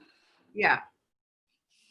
So I will add to the confusion that Kavita and Satyan started, and Kavita beautifully showed the picture where Biggs is a small baby standing in the corner. Beware, maybe in a couple of years, it will try and fight to occupy the central chair. So if you look at the glaucoma management, the paradigm of treatment is most of the glaucomas are treated medically, close to about 90%. And then in certain situations, we do use lasers. And once that fails, or when you read better pressure control, we do go in for surgeries. And surgeries most often that we use are trab and tube. That is what we just heard. Definitely, the mitomycin C has improved the success rates, and looking at the complications that Kavita and Satyan showed for each other, against each other, we know that both have problems. So we know that as time goes by, Bleb-related surgeries do have a lot of complications related to the Blebs. and tubes are no far away. It's apart from the intraocular pressure that you're worried about, you do have a huge implant sitting in there, and that can cause a lot of problems, whether inside the eye or outside the eye. So the question that occurs to us is, can we avoid these complications? And what do we do to avoid these complications? Do we modify our glaucoma filtering surgeries, or do we have alternative surgical options? So the topic that is the MIGS is otherwise called as minimally invasive glaucoma surgery. There's nothing minimally invasive, so maybe you will put it as micro-invasive glaucoma surgery. What does this do, and what are we looking at? What we are trying to see is, can we improve the physiological outflow of the aqueous through the trabecular, Schlemm's canal, and the collector channel pathway, where you can do a procedure with no bleb and possibly no bleb related or hypotony related problems, because you don't want too much of a pressure control. And majority of these surgeries can also combine with cataract surgery. So you're looking at better safety profile and also looking at moderate intraocular pressure control. There are multiple MIGS procedures that are available. They are majorly divided into ab externo and ab interno procedures, and several of them that are actually being used in the West are ab interno procedures. So what are these procedures? And for easy understanding, because we don't do several of them in our country because they are not available in our country, and the cost is a huge factor. But to understand what are these mixed procedures, basically, if you look at the drainage of the aqueous, after it is getting produced, it drains through the trabecular meshwork. From the trabecular meshwork goes to the Schlemm's canal, from the Schlemm's canal to the collector channels, and the intrascleral, the plexus and the aqueous veins, and that is how it moves out. So you are targeting every one of these areas, that is the Schlemm's canal opening as well as the trabecular meshwork. In open angle glaucoma, we know that the problem is at the trabecular meshwork. There is a resistance that is offered at the trabecular meshwork. So you're trying to use procedures that can bypass this trabecular resistance. And once you do that and reach the Schlemm's canal, apparently, if everything else is okay in the aqueous pathway, the intraocular pressure is likely to control. And there are alternate pathways like the suprachoroidal pathways, where you know that in, let's say, in a complication like a cyclodialysis cleft, you do have significant decrease in intraocular pressure to an extent that it goes into hypotony. So can you try and do a controlled kind of a drainage into the suprachoroidal space where you have an alternate pathway to reduce the intraocular pressure? And of course, the subconjunctival procedures where you're trying to modify a non-conjunctival touch kind of a procedure like the Zen, or a minimally invasive procedure like the InFocus. So these are all the ones that are available, and there are several others that are there in the experimental stages, and we don't have them yet available for us after the clinical trials. So there's a huge list of things, and I will just take you through a few of them. And like was mentioned, definitely there is a decreasing trend in trabeculectomies in the West, and the implants are slowly increasing or almost remaining stable, whereas the mixed procedures are increasing. And these mixed procedures are not just being done by glaucoma surgeons, but in fact, most of them are being done by the cataract specialists, and they are always combined with the cataract surgery. So it's also called as phaco plus. So what do you do here? Whenever you do a phacoemulsification, what they're trying to do is do a slight modification of the procedure at the end of phacoemulsification. Try and use one of these devices to try to bring down the intraocular pressure just by a little bit. And their major aim is to decrease the number of anti-glaucoma medications that the patient is using, not to completely stop the anti-glaucoma medications. And here you need to remember that a caveat here is that this is most often offered to patients where the pressures are under control on medications and patient is undergoing a procedure. So your intention is to bring down the number of medications, but not as an alternative to medications or an alternative to trabeculectomy or a tube. For mixed procedures, what is it that we need to know? So what we need to be aware of is definitely good anatomy, and one needs to be comfortable using a surgical gonio lens. So looking at the gonioscopic view of the angle during the surgery is very, very important. Identifying the structures is very important. And to be able to use a direct gonio lens, so those of who are pediatric surgeons who are using these lenses to do goniotomy or any other procedures may find it easier, but even otherwise, it's not difficult to learn. So you have both direct as well as indirect lenses that are being used. For the direct lenses, you definitely need to make the arrangements of the scope adjustments and things like that to be able to visualize the angle. And for certain indirect lenses, we can try and do it even in a primary position. Identifying the Schlemm's canal or the area of the trabecular meshwork is very, very important. And one of the tips is that if you are able to see the blood in the Schlemm's canal, that will give you a definite identification of, and it's a marker for you to know that this is the area of the Schlemm's canal, and you will be able to do the procedure appropriately. Other consideration that one needs to have while doing or considering mixed procedures is that one should know that the Schlemm's canal that is present as a 360-degree around the limbus is not a continuous channel. There are certain breaks in the Schlemm's canal, and these collected channels may not be present all over, and they may be present in certain segments. So whenever you look at MIGS, in fact, when there was a clinical trial that we were supposed to do many, many years ago with the eye stent, the trial design itself was with 2 eye stents versus with phacoemulsification versus simple phacoemulsification. So at that time, we were not aware as to why people were using 2 eye stents. So one of the reasons why what they had quoted, and that we understand now, is that we do not know when we use a single eye stent whether we are very close to these collector channels. So although we bypass the trabecular meshwork and let the fluid reach the Schlemm's canal, is this going to get out of the Schlemm's canal in a proper way? So that is a question that is always there. So what we understand is that the infronasal area has maximum collector channels, and that is the area that is targeted. And that is also because when you sit naturally and when you try to do the procedure, it's easier to target the nasal area. And that is something that we need to understand. So the eye stent is one of the things that has been there for a very long time. This is a 1 millimeter long tube, which is a titanium device, which is used to, if you look at the picture here, this is the angle view.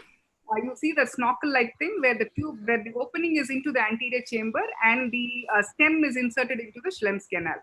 And this is placed in position there, and there two of these are inserted to be able to drain the fluid by bypassing the trabecular meshwork. And if you look at this slide here, they have gone through a huge number of iterations, and there are several new generations that are coming up starting from 2012 onwards, and new ones are there in the market. iStent, iStent Inject, iStent Supra, and now you have iStent Infinite. The other device that is available for bypassing the Schlemm's canal is the Hydrous Plant, which is a little larger one, and it almost occupies about 3 clock hours of the Schlemm's canal. So it's made of a biocompatible material, which is highly elastic, which is called nitinol. And it has a posterior opening, and anteriorly there are 3 openings. So here also it is similar to that of the iStent. You see that a tiny opening that is left in the anterior chamber, and the rest of it is placed in the Schlemm's canal. It not only allows it to reach the Schlemm's canal, but because of its size and its location, it also tries to open up the Schlemm's canal or enlarge the size of the Schlemm's canal. The other group of surgeries which are kind of being performed, or possibly this is one group of surgeries which I think even in India we are doing. A few of us are doing, and we have access to these procedures. But the other ones, I said, these stents are quite expensive and they're not easily available in our country. What we do here is trying to open up. So the trabecular meshwork is what is trying to give the resistance, try to remove the trabecular meshwork. You can do that by either using a suture or a needle or a blade, or using a microcautery to be able to do that. So 360 trab or omni is something that is ab interno procedure where you're using a proline suture to go and enter into the Schlemm's canal. So there are 2 types of techniques here. Either you can go and dilate the Schlemm's canal and come out, or you can dilate it and try to rip open the inner wall of the Schlemm's canal. So by doing so, you're trying to give access. So it's kind of a modified goniotomy, if you want to call it as. Ab interno trabeculotomy or the trabectome is nothing but doing the similar kind of a thing, but using a high frequency electrocautery. And you are trying to ablate the inner wall of the Schlemm's canal. By doing so, you are allowing the fluid to reach the Schlemm's canal by ablating a portion of it. Kahook dual blade is another instrument that is available, and this is something that at least we have some experience with, where this it is a blade with a very sharp tip, and it has a ramp which has the cutting edges. So the sharp blade is trying to be, when you try to insert it into the area of the trabecular meshwork, you're trying to actually de-roof it by removing the area of the trabecular meshwork. So by about 3 to 4 clock hours or a little larger than that is something that you can try and remove. And this ramp is used not only to cut the area of the trabecular meshwork, but also tries to collect that torn trabecular meshwork, and then that also can be removed from out of the eye. So I'll just share a video here. This is again combined with phacoemulsification. So you do the phaco the way you normally do. At the end of the procedure, the eyeball is filled with viscoelastic, and if it is under topical, it's quite easy. You can ask the patient to actually look towards the nasal side, and if you're sitting temporally through a temporal clear corneal incision, you can use a direct gonio lens. It's a Schwann-Jacob lens, and you can insert the KDB blade through the main phaco incision itself, trying to look at the angle. So you can see tiny little iris processes there, and intermittently you can actually see the blood in the Schlemm's canal. What is very important when you're trying to do this procedure is don't try and press this lens on the cornea. When you start seeing folds on the cornea, it becomes very, very difficult for you. So once you insert the blade inside the eye, you just have to place the lens over the eye. So that means viscoelastic is actually trying to form a cushion between your lens and the cornea. You can see actually pieces of blood in the Schlemm's canal.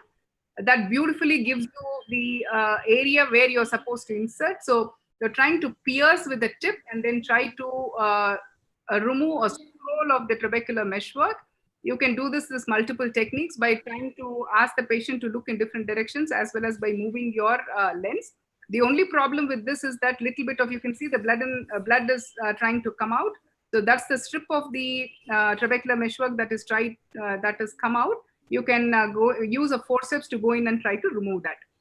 So a little bit of bleeding intraoperatively does happen, and at the end of the surgery, we can try and clear the anterior chamber of the blood. And maybe I'll forward a little bit.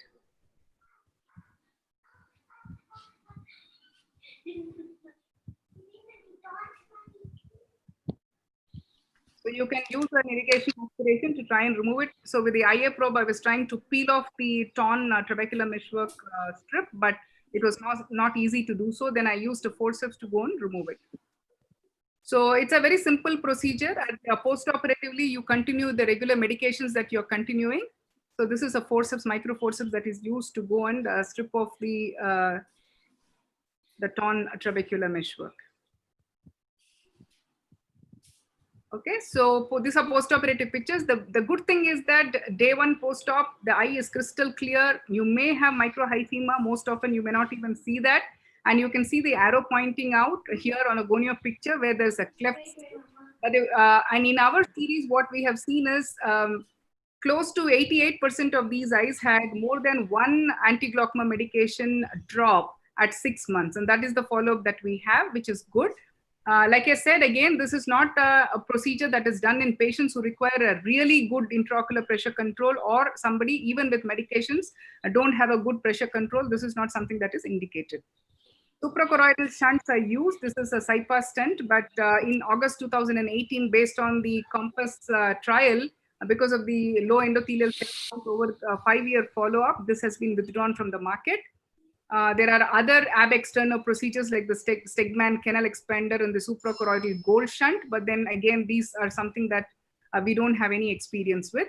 Subconjunctival implant or the Aqueous or the Zen implant is something that is being used. Again, this is an ab interno one, a collagen-derived gelatin which is inserted into the subconjunctival space.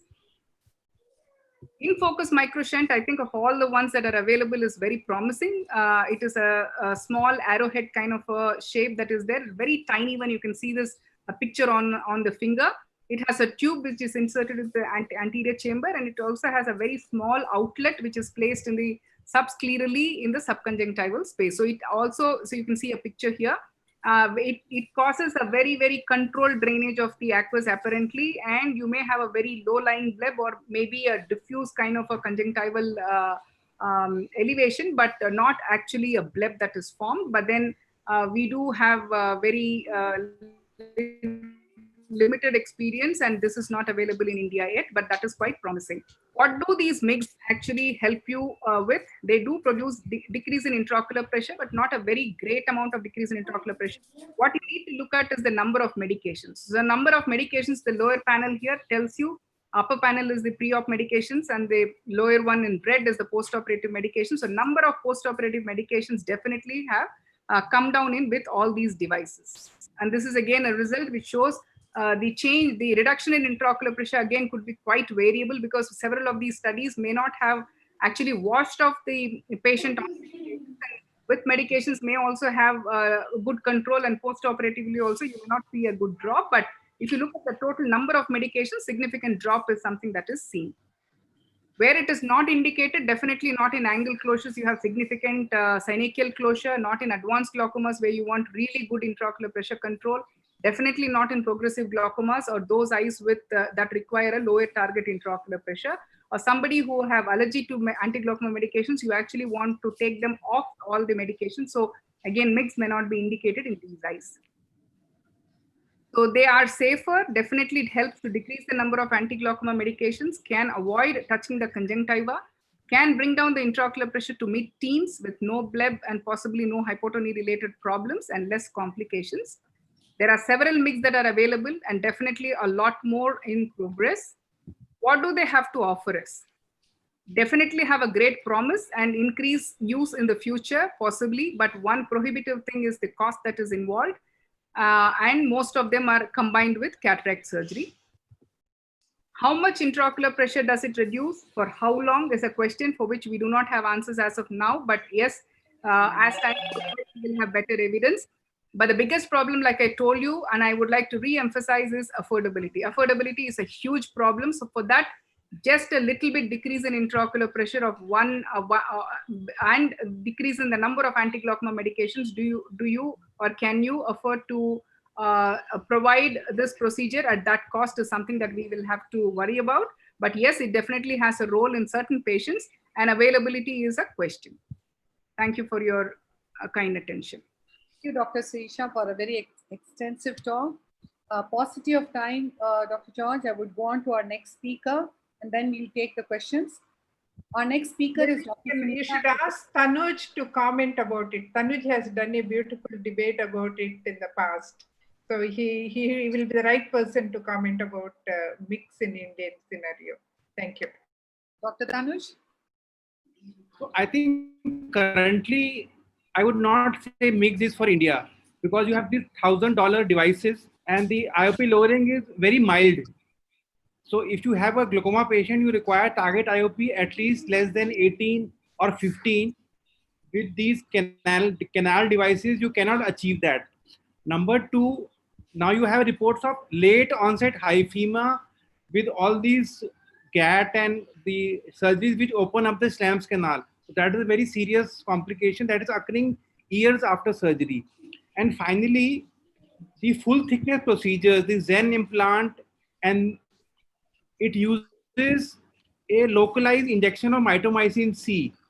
So you have all the late complications of mitomycin C like blebitis, endophthalmitis occurring with the Zen implant. So I think currently these implants are still in evolution. There is no point in making the patient pay for these surgeries when you are just lowering the intraocular pressure or getting the patient off one medication.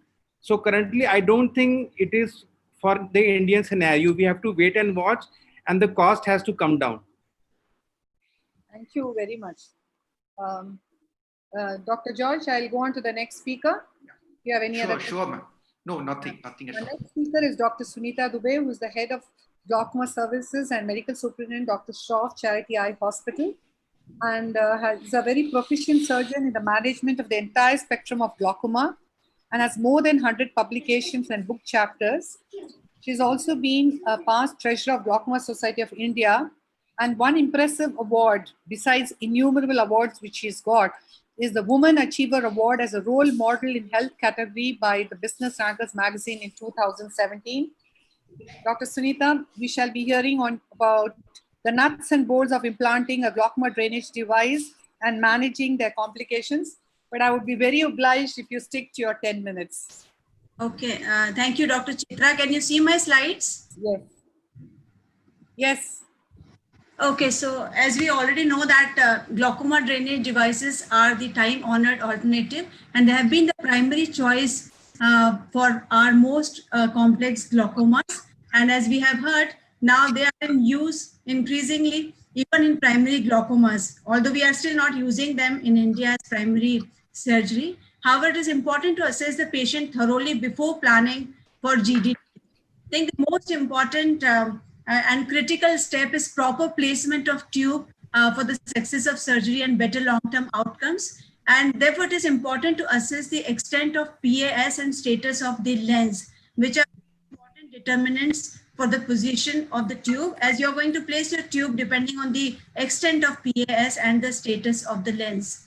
Also, the management of primary pathology is crucial for prevention of post-operative complications. So you need to first manage the primary pathology. They should not be any vitreous, silicone oil, or hyphema in the anterior chamber and block the tube. So I'll just take you through this surgery of AGV implantation, and it's very important to have a proper exposure of the surgical site. You can use either superior rectus suture or corneal traction suture, or sometimes you have to use both the sutures if in deep set sunken eyes. 2 to 3 clock hours peritomy with a radial relaxing incision is given to expose the site properly with proper cautery. And it is important to measure the distance, because you're going to fix the plate 9 to 10 millimeter away from the limbus. And the priming of the tube is very, very important. And it's important to check the patency of the tube. And this is the AGV, and it has to, it is now put into this pocket 9 or 10 millimeter away from the limbus. I use just one 9-0 nylon suture to fix the plate, the tube, and the patch graft. And this is a mattress suture on both sides. And now the most critical step is the insertion of the tube. So you have to decide beforehand whether you're going to implant the tube, insert the tube in the anterior chamber or sulcus. Since this is a pseudophakic patient with deep anterior chamber, no PAS, I made this scleral trench so that the tube can be fixed deeper into the scleral bed. And now you have to cut the tube with bevel up so that 2 to 3 millimeter of it goes inside the anterior chamber, and then it's inserted with this 23 gauge needle. And it's very important to fixation of the tube with this mattress suture, 9-0 nylon again, so that the tube lies flat onto the sclera, and it doesn't have that friction effect onto the overlying sclera or the patch graft. So it's very, very important to fix the tube like this. And finally, the scleral patch graft. So you can have a corneal patch graft or scleral patch graft. And again, I use this mattress suture to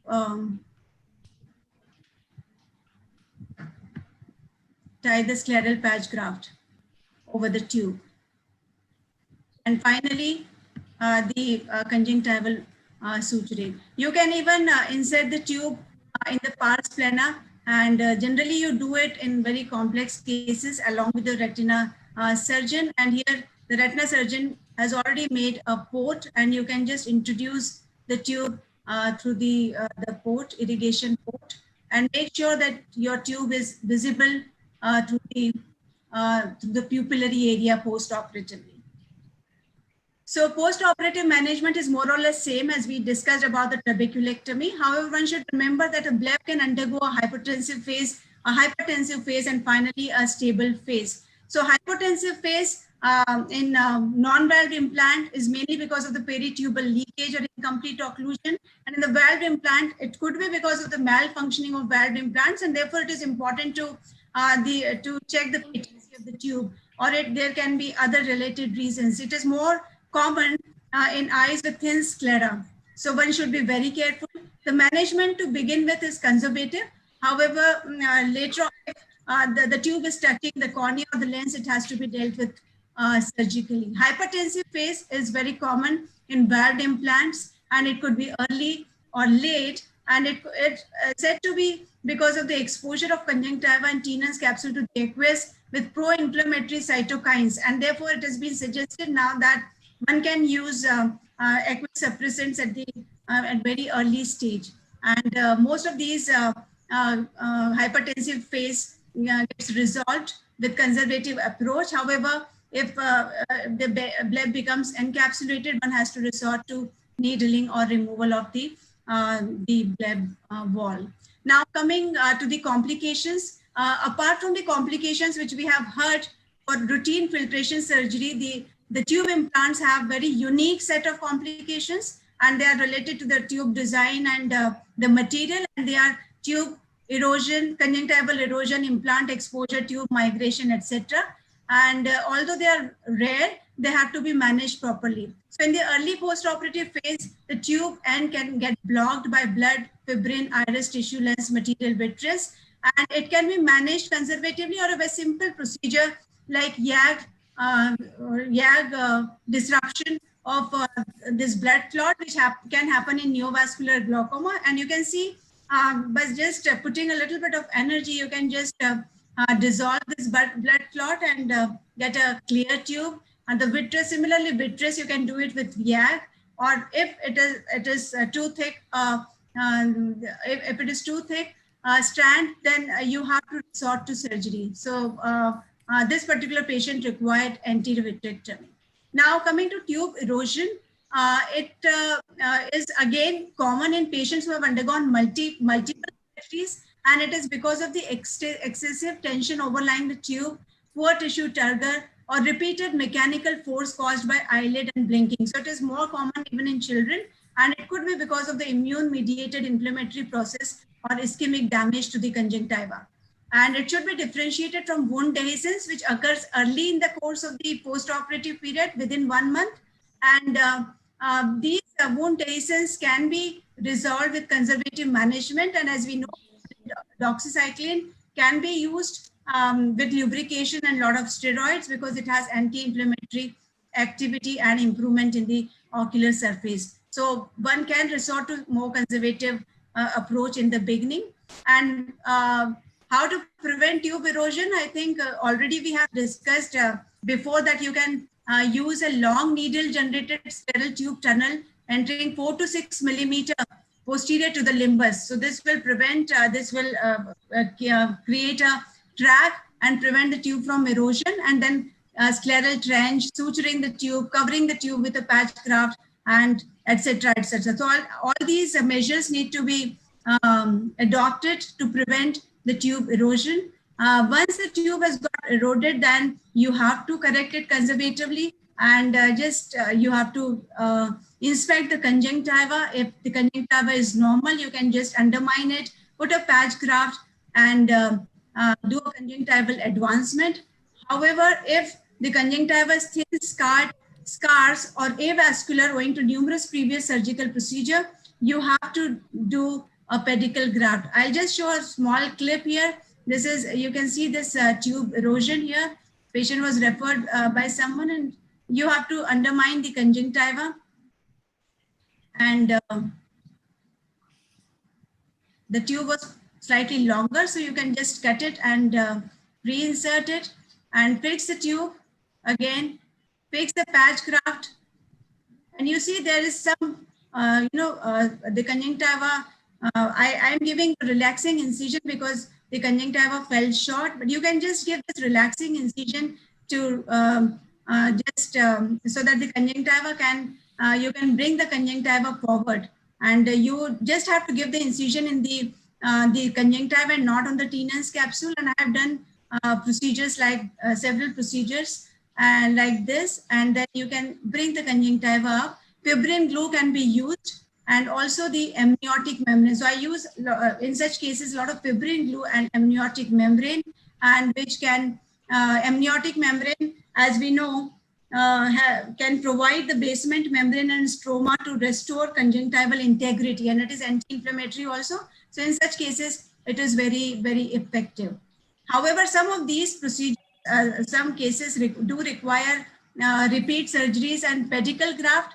I'll In pedicle graft, the rest of the procedures is same. You have to measure the area of defect and then dissect the pedicle graft from deep into the fornix and then rotate this flap onto the defect and covering the defect. So this procedure is very helpful because this pedicle, through this pedicle, you are getting the vascularized conjunctiva. So the blood supply is re-established, and therefore it is very important in patients who have recurrent tube erosions. And otherwise, because most of these patients who have recurrent tube erosions, the conjunctiva is necrosed and avascular, and if you put a even pre-conjunctival graft, it's not going to help. So pedicle graft is effective. This is the last video I'm going to show is the intraluminal tube stent for delayed hypotony. So delayed hypotony again is common in a few percentage of cases, and this particular patient had multiple surgical procedures done, 2-3 failed PKs, and she had chronic hypotony occurring 7-8 months after tube implantation. Two corneal incisions are made with side ports. Viscoelastic is injected, and this 4-0 proline suture was inserted into this tube to block it partially. 4-0 proline suture can't block it completely because the diameter of the suture is 150 microns and the inner diameter of the tube is around 300. So one can resort to 3-0 proline also, but it is difficult to insert.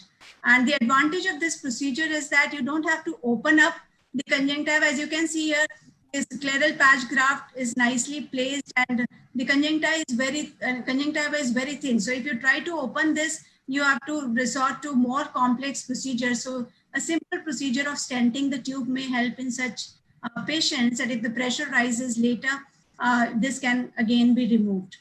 So because of the paucity of time, I couldn't cover other complications, but to conclude, meticulous surgical techniques, follow-ups, and early recognition of complications are the key to improve success of glaucoma drainage devices. Thank you very much for your kind attention. Excellent talk, Dr. Sunita.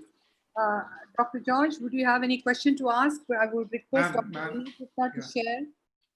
Yeah, ma'am, I think we should just go on to Vinay and Ronnie because we are already overshot the time. And so I would, while Dr. Vinay shares his slides, he is a professor of the ophthalmology from All India Institute and has special interest in congenital glaucomas and juvenile glaucomas, has more than 170 indexed publications, and has been actively involved in glaucoma genetics research and has received many special honors and awards.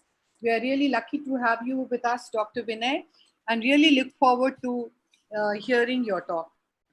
Thank you, Dr. Dr. Vinay? Yeah, I'm there. I hope you can see my slides. No, Vinay. I have done the screen sharing. Are the slides there? Yeah, now it is. Yes, Vinay. Yeah, okay. So basically, I'm going to talk about our experience of 20 years, and I have to cover this over the next 10 minutes, dealing with children with congenital glaucoma. So when you're dealing with these kids, you have to understand the anatomy of the eye, exactly what happens and why the congenital glaucoma develops. So normally the trabecular meshwork kind of slides posteriorly to open the area which is then amenable for the aqueous to flow out.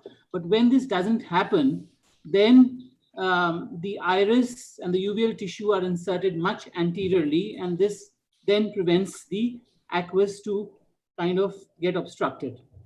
So if you look at a gonioscopy of these kids, what you see is that the angle has a high iris insertion. And in some cases, there is an abnormal tissue that covers the angle. And this abnormal tissue is so thick that it is almost like a membrane. And that's why it needs to be cut in the form of a goniotomy. You can see how thick this iris tissue is. It's almost like a featureless angle in these patients.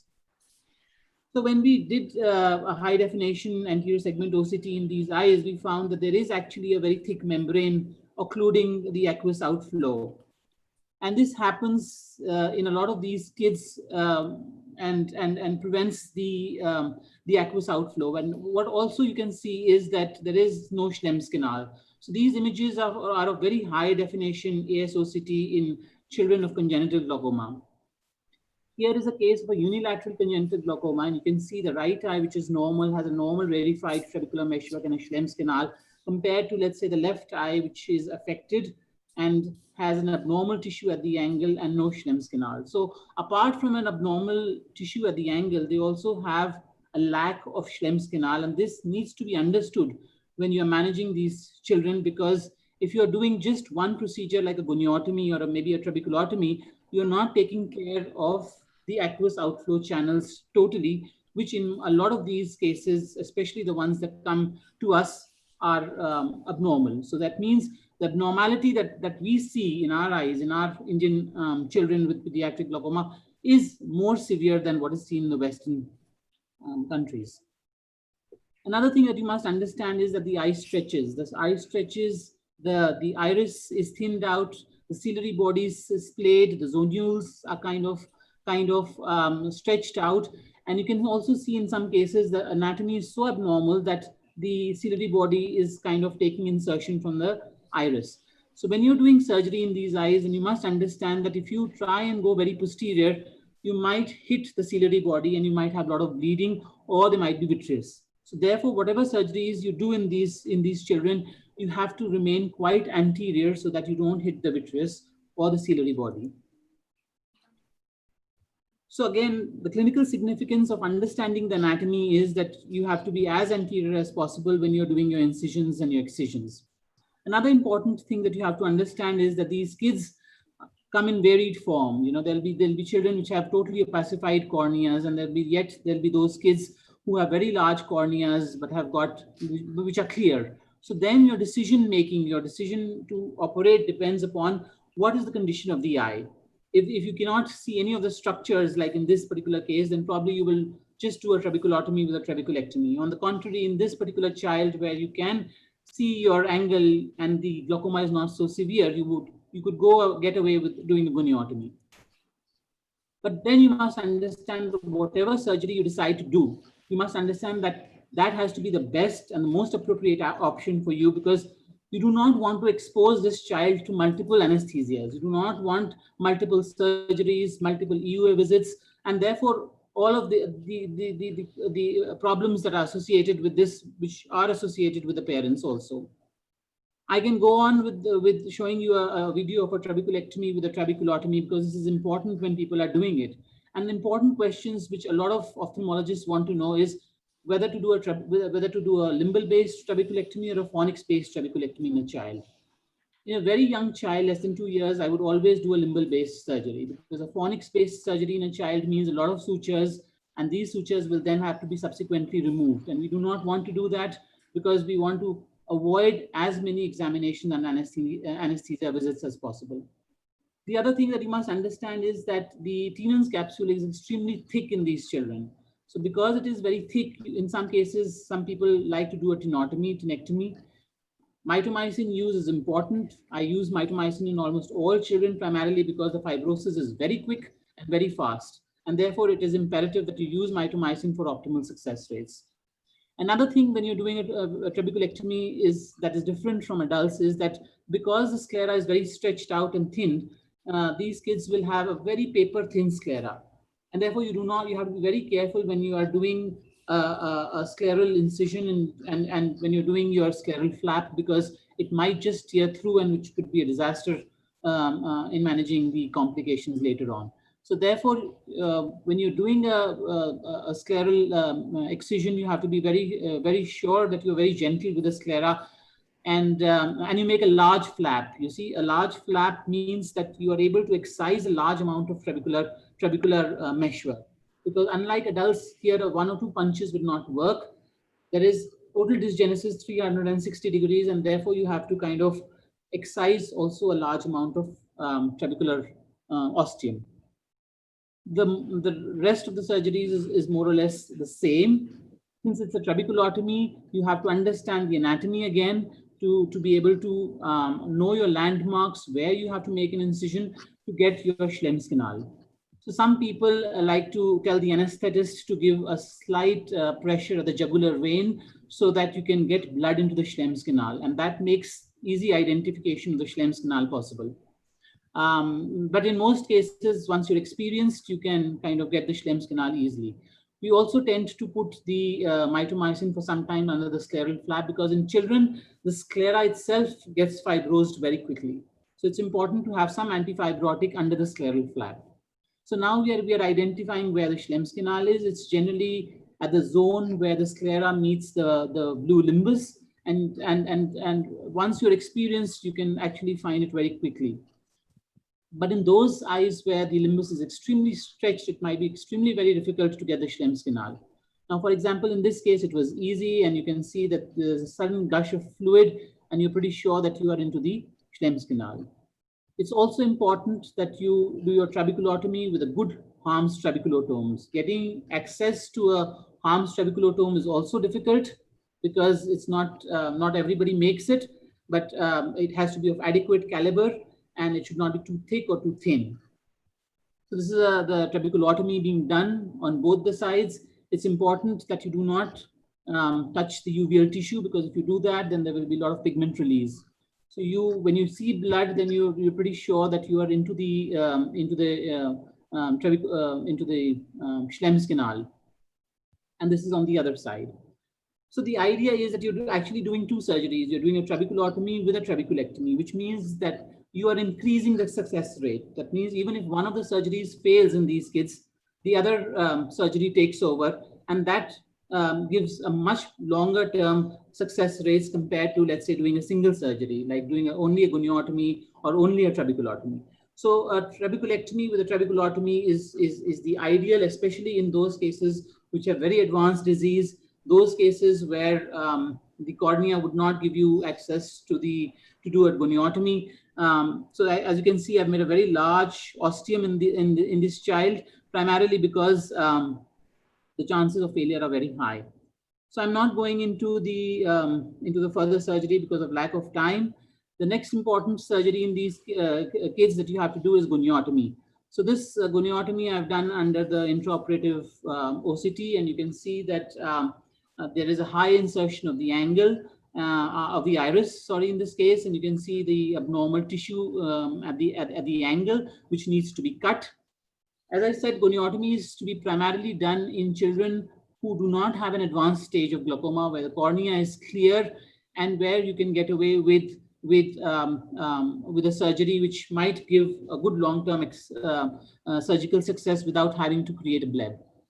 So when you're doing a goniotomy, you can see the iris fall through back. As you can see in this case, a large amount of iris falls back. There is some amount of bleeding which you expect, but then the results are quite good if the glaucoma is not advanced. So this is a case of goniotomy. You can get a little bit of blood.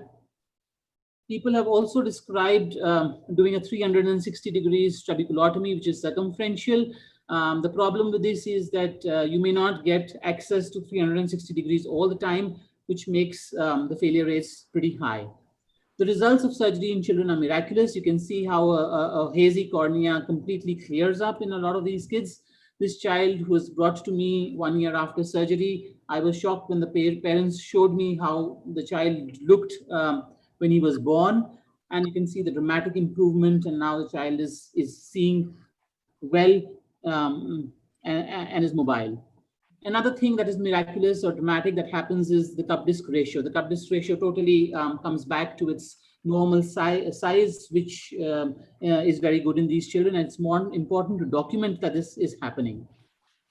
But what does not change is the harp striae. The harp striae do not come back, which means that they will stay there. They will cause some amount of photophobia, and this has to be explained to the parents. In the post-surgical management of these kids, it's important to do examination under anesthesia every 6 months and monthly thereafter till the child is old enough for an OPD examination. This is especially when everything is okay.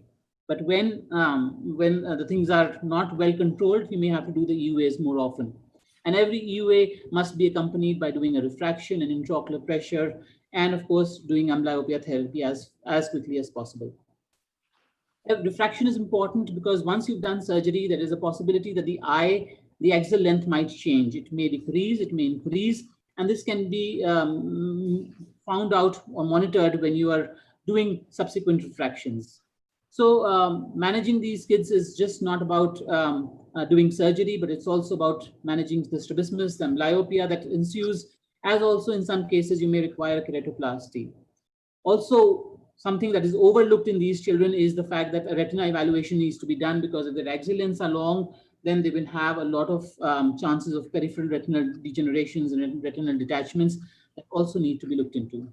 We have recently published a 30-year experience of managing these kids and the visual outcomes that are associated with kids who have congenital glaucomas. And what we saw was that a visual acuity of 618 could not be achieved in more than about 30 to 35% of the cases. So almost 60 to 65% of the patients would have, or eyes would have, visual acuity less than 6/18. And the reasons primarily for that is that amblyopia is not addressed. So amblyopia is a very important problem that precludes their good vision, and that has to be tackled as early as possible. Many of these kids would develop cataract also because you've done surgery, and at least about 10% of these congenital glaucoma eyes post-surgery, 5 years, 10 years down the line, might develop cataract, which you may have to tackle. There are some of these kids who will not respond to one trabeculectomy, one surgery, another surgery may have to be done, a third surgery maybe have to be done. I restrict my glaucoma drainage devices in kids primarily because you do not know what this tube is going to do in these kids 10 years down the line. There is going to be problems with the endothelium, and that has to be taken care of, and therefore they have to be used as a last resort. Cyclodestructive procedures are good, but only temporary. They also give temporary relief and may have to be repeated multiple number of times to get adequate IOP control. So I can only summarize by saying that understanding the anatomy of these eyes is important when you're doing surgery. For those who are not doing many of these surgeries, best is to refer to those centers where there are experienced surgeons who are dealing with these problems. And after all, whatever you have done, you must understand it will have a long-term consequence. It's important to make the parents understand, especially if they're coming from low socioeconomic status. So we have booklets for these kids, for the parents of these kids, so that they can understand what the disease is about. And that's very important when you are managing these kids. Thanks a lot. Thank you very much, Dr. Vinay, for a very detailed talk and so much information in 10-15 minutes. We shall now go on to our very eminent speaker, Dr. Ronnie George, who is a research director of the organization and the deputy director of glaucoma services at Medical Research Foundation. He's had the unique role of training over 60 glaucoma fellows and a guide for PhD, DNB, and MPhil programs.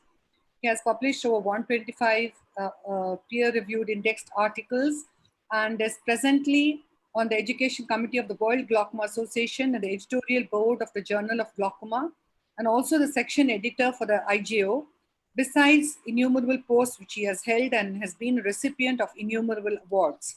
He would be talking on managing refractive glaucoma and the role of micropulse transscleral cyclophotocoagulation, and we really look forward to hearing from you, Dr. Ronnie George. I think you're on mute, Doctor.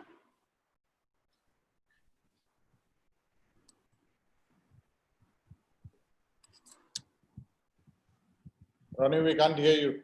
We can't hear you, Dr. Ronnie George. You're on mute.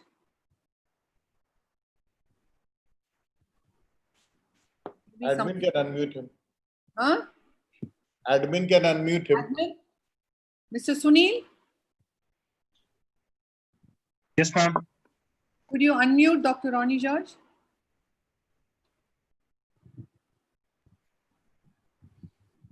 He's unmuted. Can you hear me now? Yes. Yes, Doctor. Sorry. So thank you, Dr. Chitra, and thanks to ARC for the invitation. So I'll basically start with just defining refractory glaucoma, which is defined as uncontrolled IOP with evidence of nerve or visual field deterioration, despite maximally tolerated topical and or systemic AGMs, failed surgical treatment, or a combination of surgery and medicines, or a high risk of failure of trabeculectomy. Some of these have already been covered in the today, so I won't go into great detail. And these are the common refractory glaucomas that we come across. It's important to remember that when we treat these eyes, we have to think about visual prognosis. We have to look at the other associated conditions and consider the conjunctival status before we decide what to do. And these decisions are even more important when you look at one-eyed patients. If you have an eye with good visual prognosis, then aggressive management is the key, and we tend to avoid cyclodestructive procedures if you can. If you have an eye with a poor visual prognosis, then less aggressive management is what is, then you can consider more aggressive management like cyclodestructive procedures, and the aims there are to basically keep the patient pain-free and preserve cosmesis. If the patient is one-eyed, you would again try to avoid cyclodestructive procedures and try to preserve vision as best as you could. The options are medical, surgical, and the others. And I'm going to talk to you mostly about the others today. But when you look at medical management, there is a role for medical management in some situations. If you have somebody, let's say, with a chronic uveitic eye like this, where you get recurrent steroid responses, and the IOP can be pretty high, it's a fairly badly scarred eye, fairly inflamed eye, you can try and cover an acute IOP spike with systemic carbonic anhydrase inhibitors if you're trying to see a downward trend of the steroid response. And if the disc is relatively healthy, you can probably wait a little while to do that. But if the situation is something like a hyphema or somebody with a recent corneal graft, where the risk of a graft failure or a corneal blood staining is high, you don't wait that long and you intervene earlier rather than later. So when you look at surgical options, is a repeat trabeculectomy an option? It is an option if the conjunctiva is mobile.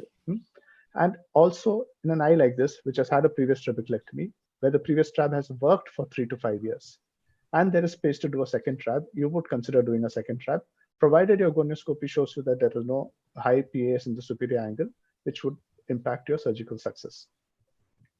If the conjunctiva is not mobile, as in this eye, then you could consider putting in a glaucoma drainage device superiorly.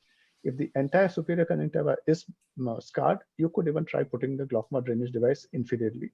So these are all options that you would consider if there is if you're trying to preserve vision to the best of our ability in these patients. But if you have something like this, which is an eye which has had multiple procedures, you can even see a glued IOL over there, a buccal, inflamed, stuck conjunctiva, you may have no options but to think in terms of cyclodestructive procedures. And cyclodestructive procedures aim to target the ciliary epithelium and reduce aqueous production. And typically we use cyclocryo or conventional diode laser photocoagulation. Both of these have the highest risk of phthisis, which depending on the studies that you look at would be anywhere between 1 to 3%. We also have the micropulse laser available to us, and we also have endoscopic cyclophotocoagulation as an option, in addition to the options, other options like a high intensity focused ultrasound. So when you compare the 3 diode procedures that are available to us, all of them use the similar laser, even though they have different consoles. The energy that you use is the highest for a conventional diode cyclophotocoagulation, which is about 1500 to 3000 milliwatts. The endoscopic laser uses the least, and the micropulse uses something in between. The duration also differs because it is per spot for the conventional laser, and with the micropulse, you give it for about 100 to 200 seconds, depending on whether you're treating half or the 360 degrees. The extent of treatment for both the conventional and micropulse is anywhere between 6 to 12 clock hours. In the endoscopic laser, you tend to be a little more conservative. You do only about 3 to 6 clock hours at most. And the area of the eye that you're treating is the pars plana for both conventional and the endoscopic. For the micropulse, you're actually treating the pars plica, and that's why the probe is a little larger and is placed a little further behind the limbus. So in a traditional diode cyclophotocoagulation, you would use a G probe like that, which is placed at the limbus. And when you hear a pop sound after delivering the energy, you tend to reduce it a little bit because a pop sound is an indication of ciliary body destruction, which is not what you're trying to achieve there. And if you look at this UVM picture, you can see that the ciliary processes have become atrophic in the right, in the picture on the right, post-diode CPC, and this is what can happen very often, and this is the reason why you are worried about phthisis in these eyes. This recent paper by Harry Quigley, where they looked at 236 refractory glaucoma eyes that underwent a diode cyclophotocoagulation, showed a 70% success rate at final follow-up. But here, don't forget that success was an IOP reduction of 20%. And an IOP of less than or equal to 21 millimeters of mercury. So this is a fairly reasonable success rate for refractory glaucoma with a single procedure. If you look at the endoscopic device, this is what one of the devices looks like. And what is important here is a probe, because the probe has a coaxial laser, a coaxial camera, and as well as a coaxial light source.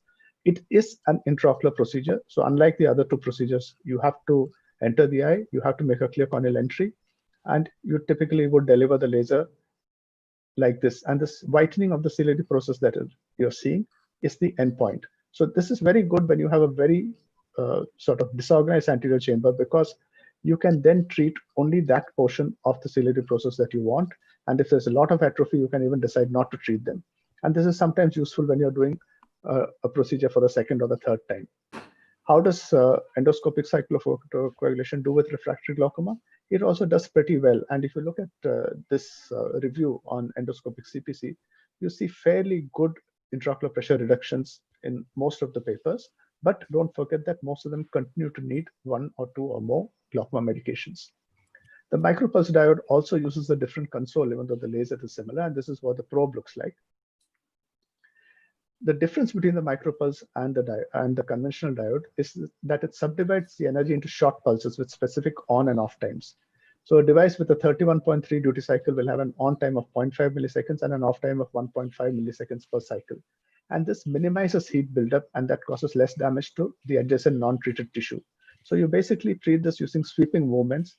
You sweep this probe adjacent to the limbus. And once you do that, you have to pass it for about 100 milliseconds. Each pass is about 10 milliseconds or so. If you look at success rates, and this is from a review that we did recently on the micropulse, using similar criteria, that is about 20% IOP reduction, you see success rates that vary between 22 and 75%. So success rates are similar to that, what you see with the diode cyclophotocoagulation, but what is probably of greater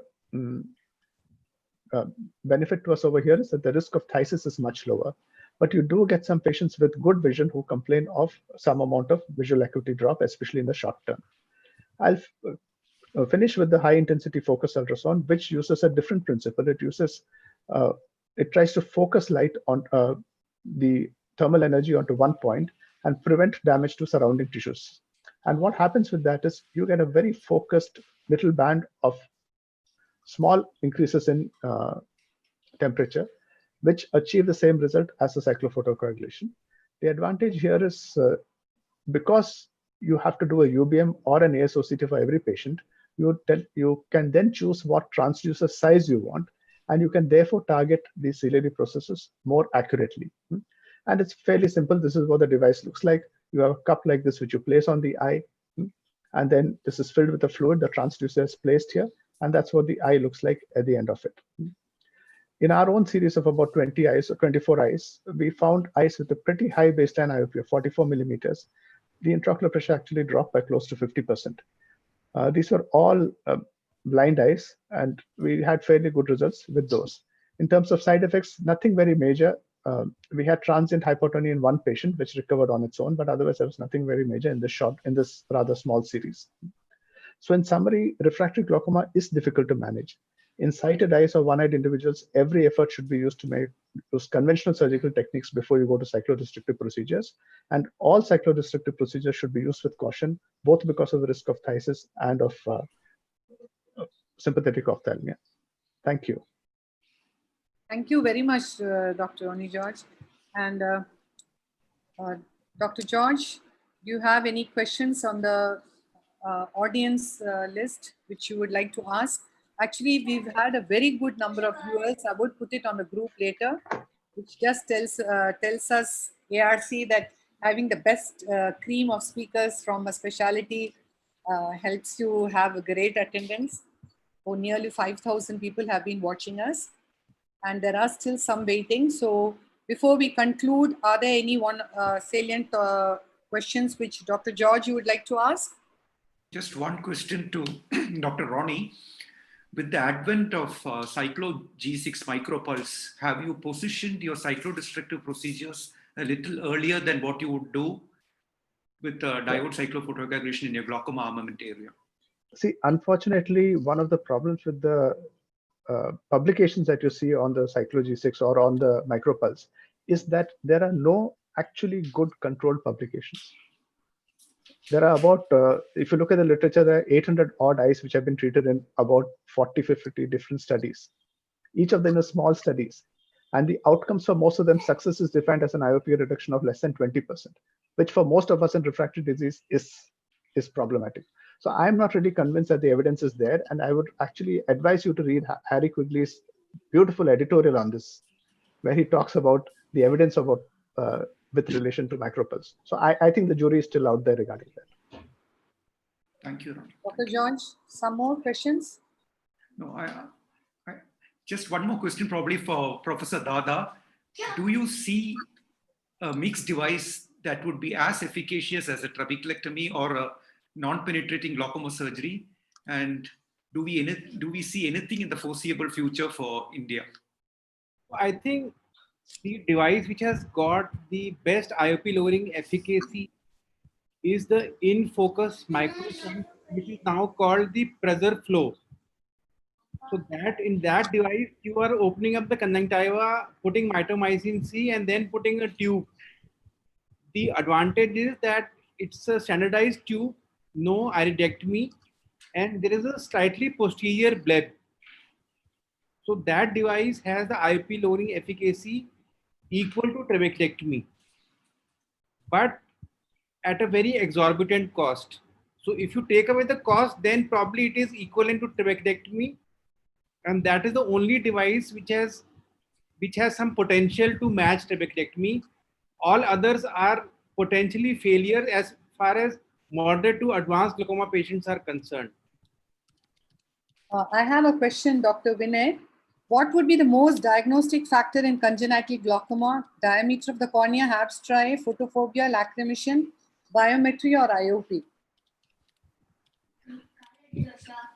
Yeah, so the most important factor is the, yeah, I'm here. Yes. Can you hear me? Yes, yes. So the most important prognostic factor is the size of the eye.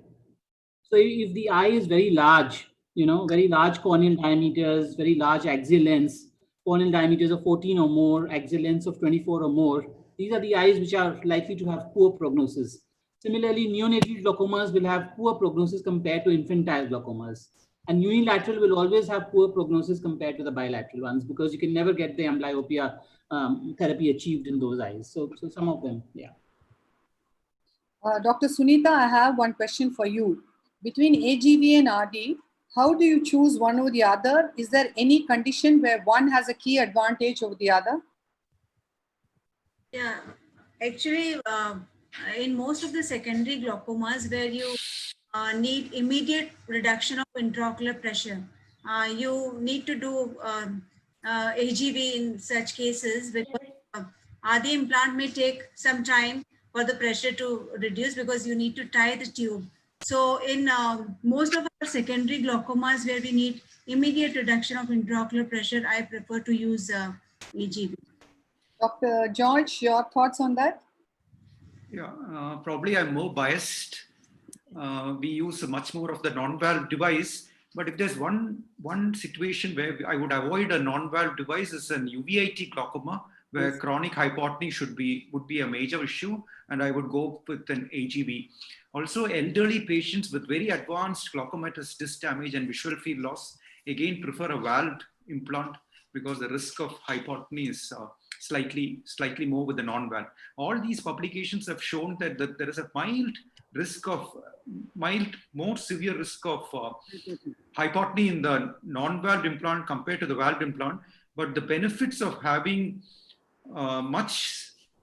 benefits of avoiding T-nonces, the encapsulated bleps with the AGV, tends to tilt the scale more in favor of non-valve implants for me. Thank you. One question for Dr. Shirisha. If Dr. George has, he could ask too. Does a GAT or MIGS have any role in patients with uncontrolled intraocular pressure and a failed trab as an alternative to tube? No. No. Any other question, Dr. George? No, nothing else. I think it's way beyond our schedule. And yeah, that's true. But I felt that some of these speakers, we have not asked them any questions at all. So thanks a lot, everybody. I think I'll have to come up with my conclusive remarks. I'm sure it's been a memorable webinar for all of us with the wonderful talks and very relevant discussions. My special thanks to all my elite expert panel, my very distinguished array of speakers, and my very vibrant and committed moderator, Dr. George and Dr. Satyan. We never got a chance to hear you. I wonder we didn't give you a chance at all. I owe my very special thanks to the Aios headquarters, Mr. Kripal and his team for his seamless commitment, Sai from Numerotech for his constant support and presence, and my very special thanks to all the attendees who were there throughout the course of the webinar. And we really hope you join us for more of our ARC programs where we plan to cover many other specialties too. Thank you very much. Thank you, all of you. Thank you, Chitra. Thank you. Bye, everyone. Take care. Stay safe. Thank you. Thank you. Thank you. Thank you, madam. Thank you. Thank you, everyone. Wonderful. Thank you.